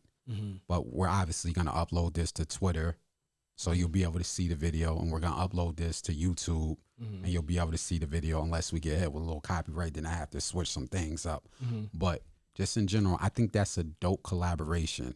How long has African Americans, Black, whatever you want to be called, been supporting the Jordan brand as a whole? Since day one. Since day one. Yep. Since it had to be the shoes with Spike Lee. Sure. Thank you. I'm saying. Now we have one of the biggest brands, athletic brands, merging with a legacy HBCU. This isn't some, and no disrespect to any of the private schools, because I know some of them get more attention than others. But this isn't some private HBCU that you haven't heard of? When you think of Howard, what do you think of? Puff, D Dot, black, like a lot of that's in a culture, but even more, I think of legacy. No, legacy, but everything that's part of legacy, like all the students. The Howard is like everybody talks about Howard's homecoming. Everybody talks about the how many black doctors, people go there, like businessmen, all that. So it's a big thing. You know, Howard produces greatness. I didn't get a chance to go to HBCU. I have a bachelor degree from a PWI in Long Island.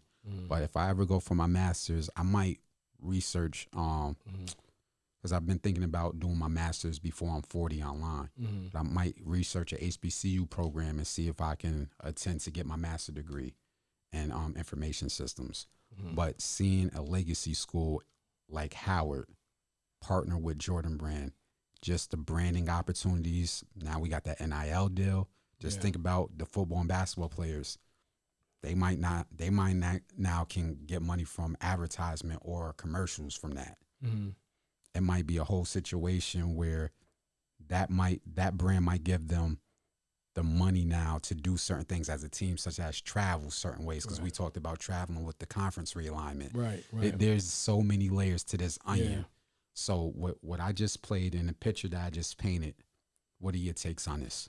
I think it's a great idea. I think it's a great, it's great for both the schools, everything, the students, everything, because I think it creates an experience of, you know how we talked about like how the conference realignments with all them.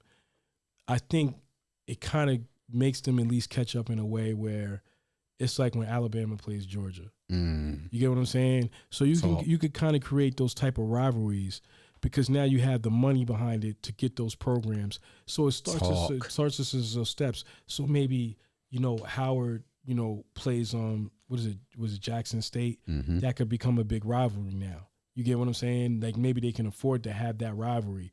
It's when now it's and it can also be with, basketball, which I think is very important.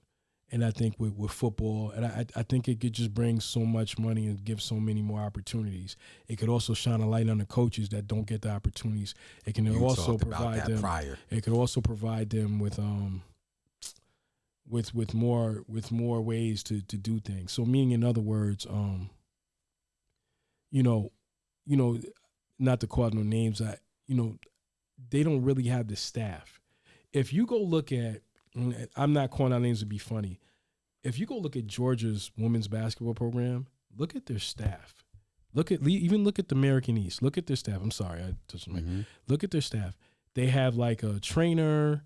They have the coach, the assistant coach, the strength and conditioning coach. If you go to Delaware State, they have a coach, assistant coach. And they got another coach. Maybe. I don't think they got a strength and conditioning coach. You get where I'm going with this? So when you put the money behind it and you get the brands in that, maybe not for every school, but it will eventually leak to every school, you start to get a better staff, which creates better players, which creates better opportunities to win.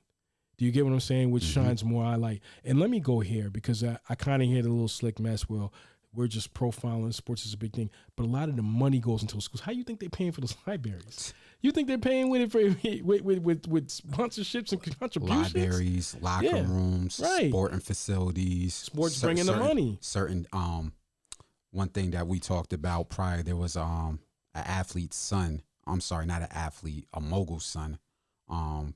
Master P's son. I forgot the school. Maybe it was a HBCU in Tennessee State. Yeah. And a comment he made was they were understaffed. He didn't want to call them out, but he had to make it plain and clear. My son had a certain type of knee injury. Had they had the correct medical staff, they might have caught it earlier. Had I not been in a position to catch it, my son's career could have been over. Because when you tear a certain thing in your knee, if you don't catch that and heal it quick, it's over. So once again, going back to the certain funding, this isn't going to happen overnight. Let's be clear. It's not going to happen in a year or two. Right. But the progress has to start somewhere. It could be 5 years out. It could be 10 years out. But these HBCUs, whether how big or small they are, they need branding partnership like this. Yeah. To bring in the the necessary income for multi-layer stuff that they need to improve. They're knocking on the door. We see what Jackson State is doing. He made it very clear. He said, I forgot which post conference it was, press conference, but he made it clear. He said, we're about maybe a season off, maybe 2 seasons at the most from competing with Alabama. He said, I beef up this line. What's stopping us? Yeah, because he made it clear. He said, yeah, we're still not too strong in the front. With the legs. Right, yeah. The offensive linemen. Yeah, we start getting those offensive linemen, we're right there. Right. Jackson State gets there in a 5-year span. Are you kidding me? Yeah. Yeah. So I definitely want to salute the Jordan brand. Definitely want to salute Howard. Hopefully this isn't a flash in the pan. I see the stuff going on behind the scenes with HBCU Gold and getting certain television coverage. Keep going. Which to piggyback off what you're saying, not to cut you off, I think it's very important because I think we talked about this before. Some certain schools, the games are restricted to YouTube. What are you doing? And not saying YouTube is a bad thing, right? But you have to have other ways to distribute your content, especially for HBCUs, because if you're talking about, okay, I need certain television coverage. You know why? Because those recruits coming out of high school are saying, well, if I come to your school, who's going to see me play? Facts. Going back to media. It's facts. Going back to media, giving certain media coverage that maybe can do the stuff on the back end if y'all don't have the television coverage. But that's a whole nother topic. Go ahead. Let me say this to co-sign what you're saying. I would love to walk in. So, some Saturdays we get out earlier and we're able to go home from the game. And, be able, even if I missed it, to go go on a TV and find it on the app. I can't find it. There's games I can't find. And you're not even telling stories. So to give you an idea, college game day, it's like NFL game day. They don't do no stories on none of the athletes or none of the schools. The HBCU, they don't do anything. It wasn't until Dion got there to that SWAC that people were paying attention. I'm telling you, I know that for a fact. I've been following football for years since I was a child. Yeah. It was the same schools, the Big 12, which is understandably the Pac-12, the Big 12, the Big 10, the SEC, the ACC, at one before it defunct, the Big East. We knew all the players that were there. We knew all the players that were coming out. We knew all of it. I never knew nothing about the Meek. I never knew it. I never heard a story. Basketball-wise, I've never heard a story. The SWAC, I've never heard a story. It wasn't until probably last year, and they did a lot. It's just like that coach that took LSU. Remember, we was coming back from, was that UConn? Yes. Coming back from UConn game, and LSU was on the brink of getting beat by Jackson State. But it's the stories that's not being told, that there's a lot of stories behind a lot of these programs, and they're not being seen. There's tons of talent in HBCUs, but it's not being seen. Stories are not being told, and it needs to be. And let me make this clear too, as a side note on the thing, because I keep hearing about the NIL deals. Kirby Smart? No, Nick Saban. Yep. Saban got that big deal. He just recently got it. I forgot the numbers, but he's the highest paid coach in college, and rightfully so. God knows for what he's done for Alabama. Don't you ever tell me you can't afford to pay these kids. These coaches have gotten so much money. Talk about, well, just enjoy the college experience. No, I want to enjoy the college experience, but I want to get paid. Yeah, I want the money. I want the money. Because the reason why these people are in the stands are not to see you. They don't care about you. You're winning these games because of the blood, sweat, and tears I put on my back. And there's nothing wrong with these young men, because the Georgia coach came out and said, women. Yeah, young men and women. And the Georgia coach came out and said, wow, I think it's a bad idea. Of course you think it's a bad idea because because it ain't affecting you. It ain't affecting you. It's a great idea. How many of these kids, let me say this. I think his name is Marcus Lattimore. He till this day can't play, and he buckled his knee because it was just a prone head accident. He buckled his knee, right? He never made it to the NFL. He was NFL prone before that. Now, he did get a lot of money, but if he had an NIL deal, I don't think he had to be worrying, period. These kids sacrifice. Don't tell me they it's just the experience and you feel bad. No, they need to be a check cut to them too. They deserve it too. They are young men. You got enough time. They responsible enough to go put them in a war. Then they're responsible enough to get paid to do the right thing. And let me throw in there again. And women. And Shout women. out to Title Facts. IX. This year was the 50th anniversary of Title IX. And they are severely behind in funding their programs, getting media coverage, certain TV network, and pay. Yeah. So I'm gonna add and women.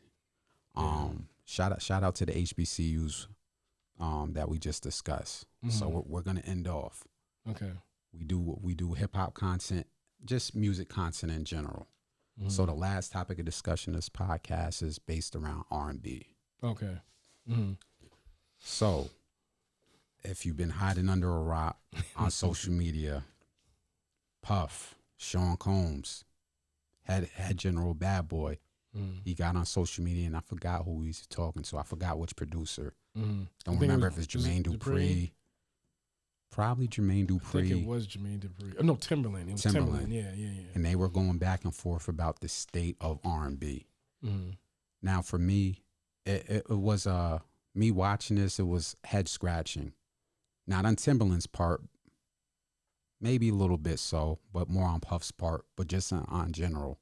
So the context was R&B is dead. It's not popping no more. Yada yada yada. R&B heads. I know we get tired of hearing this. Just a little bit background. I'm 35 years old. I was born in 1986. First R&B joint I heard was literally as a child. Probably was 3-4 years old. So right before the 90s, I remember my mother playing Sade for me. And the tone of her voice just soothed the hell out of me. And I was an R&B head since 1989. Shout out to Sade. Shout out to my moms for introducing me to Sade. So when I hear, and then I'm going to give you another thing. But when I hear record executives who haven't been doing the work recently, I'm not talking about what they did in the 90s. Not talking about what they did in the early 2000s. I'm around the last 10 years doing the work to go out and find R&B talent and develop R&B talent and push R&B talent. It's a little bit disingenuous to get on social media talking about R&B is dead when it's out here. You guys are not finding it because, in my opinion, it's easy to get the what those guys are, the harmonizing rappers. Yeah. And I don't want to disrespect any of them, how they make their music, but it kills two birds in one stone when you get the harmonizing rapper that can throw on some auto-tune and halfway sing and rap. Y'all getting lazy. Yeah. And let me tell you why y'all getting lazy. There's so many R&B artists out here with their social media platforms doing more work than y'all. Second reason y'all getting lazy. So I just gave y'all my introduction of how I got into R&B. Deshaun Jones also grew up in the church. Let me just paint a picture for you. Do you know how many R&B artists the church, whether it's a black church, denominational or non-denominational, are responsible for? You can just look them up, about 85%, or probably even more. When I mean I used to go to church, I ain't just talking about Sunday service and going home. Sunday service, the day before, Saturday men's program, Wednesday night Bible study. Oh, not just staying in town. Oh, we had family in Rochester, so we would travel to Rochester to see our family, but then go to church in Rochester or Newark, New Jersey. Oh, it's the holidays. Newark, the Church of Christ over in Newark is having something. Let's go over there. Point I'm making is, growing up in the church, and if you ever grew up in the church out there, you know what I'm saying. It houses so much musical talent, whether it's pianists, whether it's whatever instrument they play, whether it's the songwriters, the directors. Right.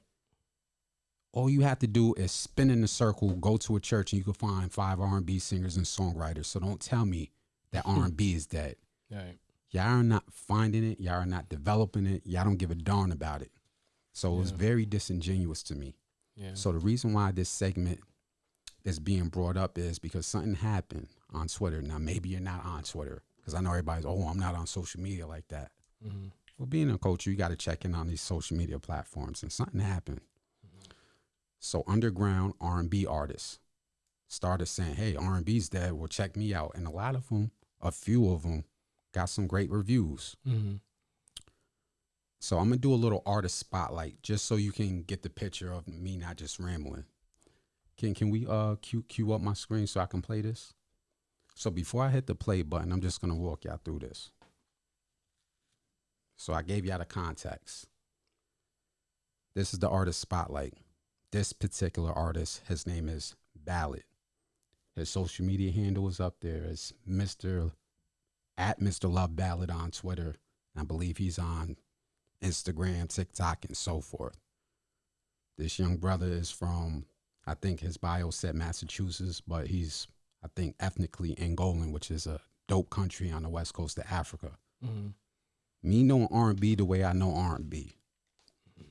Me listening to Sade, when you get them hair standing up on your arm because how dope somebody sounds, how soulful somebody sounds. The second he put this up, I said, oh, this about to blow. Mm-hmm. And sure enough, he places this up. And it was an older video. It got 1 million views in like 3 days. Wow.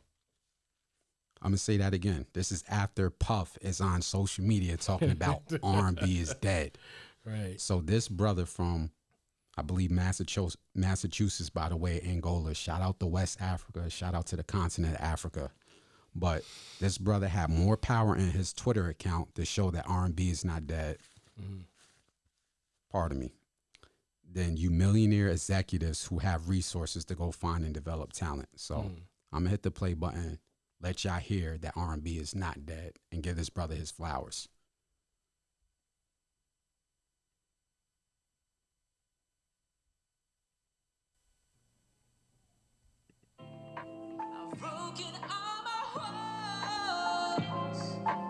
Just to face you, if you ever find yourself thinking of me, oh please feel free to call me. I've been losing sleep, I've been losing sleep, I've been losing what I really want to see.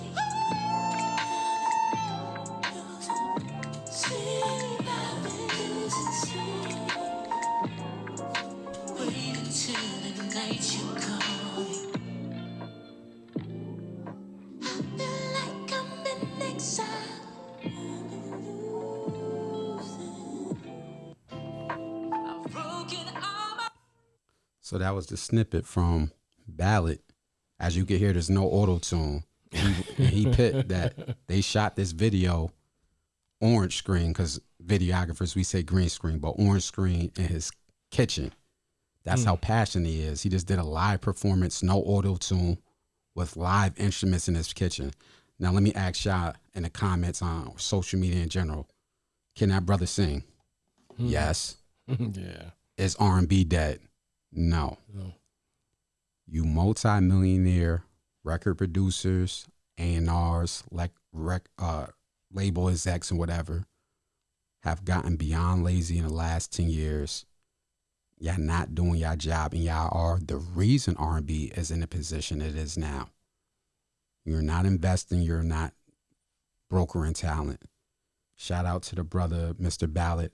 I'm pretty sure his career is about to take off, not just because I played the video, but when he posted the video on his platform, it got 1 million views on Twitter. He said his Spotify streams went up tenfolds and getting millions of streams. So that brother's about to be on the road, booking shows. Yeah. Talent. Dope music. Dope music, man. Shout out to Ballad. Yeah, whoever out there that loves R&B, go find him. Again, his social media handle on Twitter is at Mr. Love Ballad. Hopefully in the future, before you blow up and win Grammys and songwriter accolades, we can get you on MV Online platform so you can tell your story, man. Facts.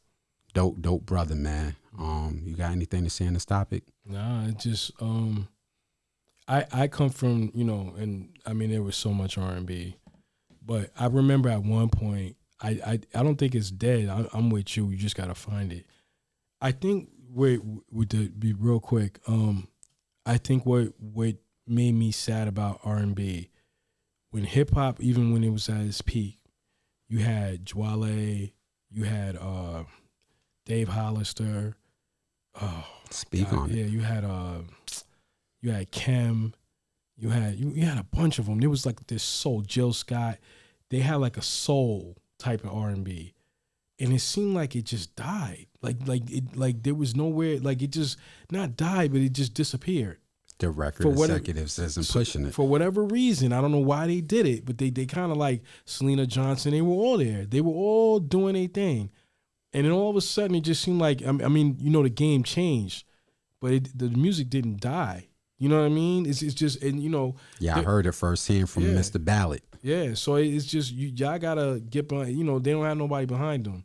If you got these labels or these management companies behind them, I guarantee it'll work out. Yeah, man. Outside of him, there's another dope. I keep bringing up the continent Africa. Shout out to you. You got the Black Panther shirt on. Yeah. There's a sister by the name of Tems, Tems. She got a dope soulful voice. She did a record with Future that blew up. I think she might be on the soundtrack of the Black Panther movie. Okay. So there's dope R&B artists out there, even locally. Like I said, the black churches. We got them here locally in Albany, all upstate New York. I think there's a dope gospel singer from up here that I went to college with by the name of Kendra. Shout out to Kendra. I don't know if she's still up here, but wherever you're at, dope R&B talent, gospel singer. But yeah, I just thought that was very disingenuous for Puff to be at the level he's at talking about R&B's that then somebody on Twitter pretty much puts that conversation to rest within less than a day. Right. So shout out to that brother. That's the artist spotlight of this segment. R&B is not dead. Go find that brother on social media at Mr. Love Ballad. Stream his music. Let's keep R&B going. It ain't died. Facts. I got to go find it, put the work in, man. Facts. That's our last topic, man, unless you want to touch on something else. No. So shout out to all our viewers, whether it's one viewer or whether it's 1,000 viewers. This is NBA Online. We cover a wide range of topics from hip hop, entertainment, sports, fashion, and the Audible Black Media. Yeah. I like that Audible. Yeah, no doubt. Stay with us, man. But yeah, hope you enjoyed this podcast. There's more to come. We got CA football coming up. There's going to be a lot of content. Yeah. It's going to be a lot of content coming that way. We got some interviews lined up. So just stay tuned, man. It's NBA Online Podcast. Deshaun, a.k.a. Son of a Jones. Azar Johnson, other half. Yo, we out, man. God bless.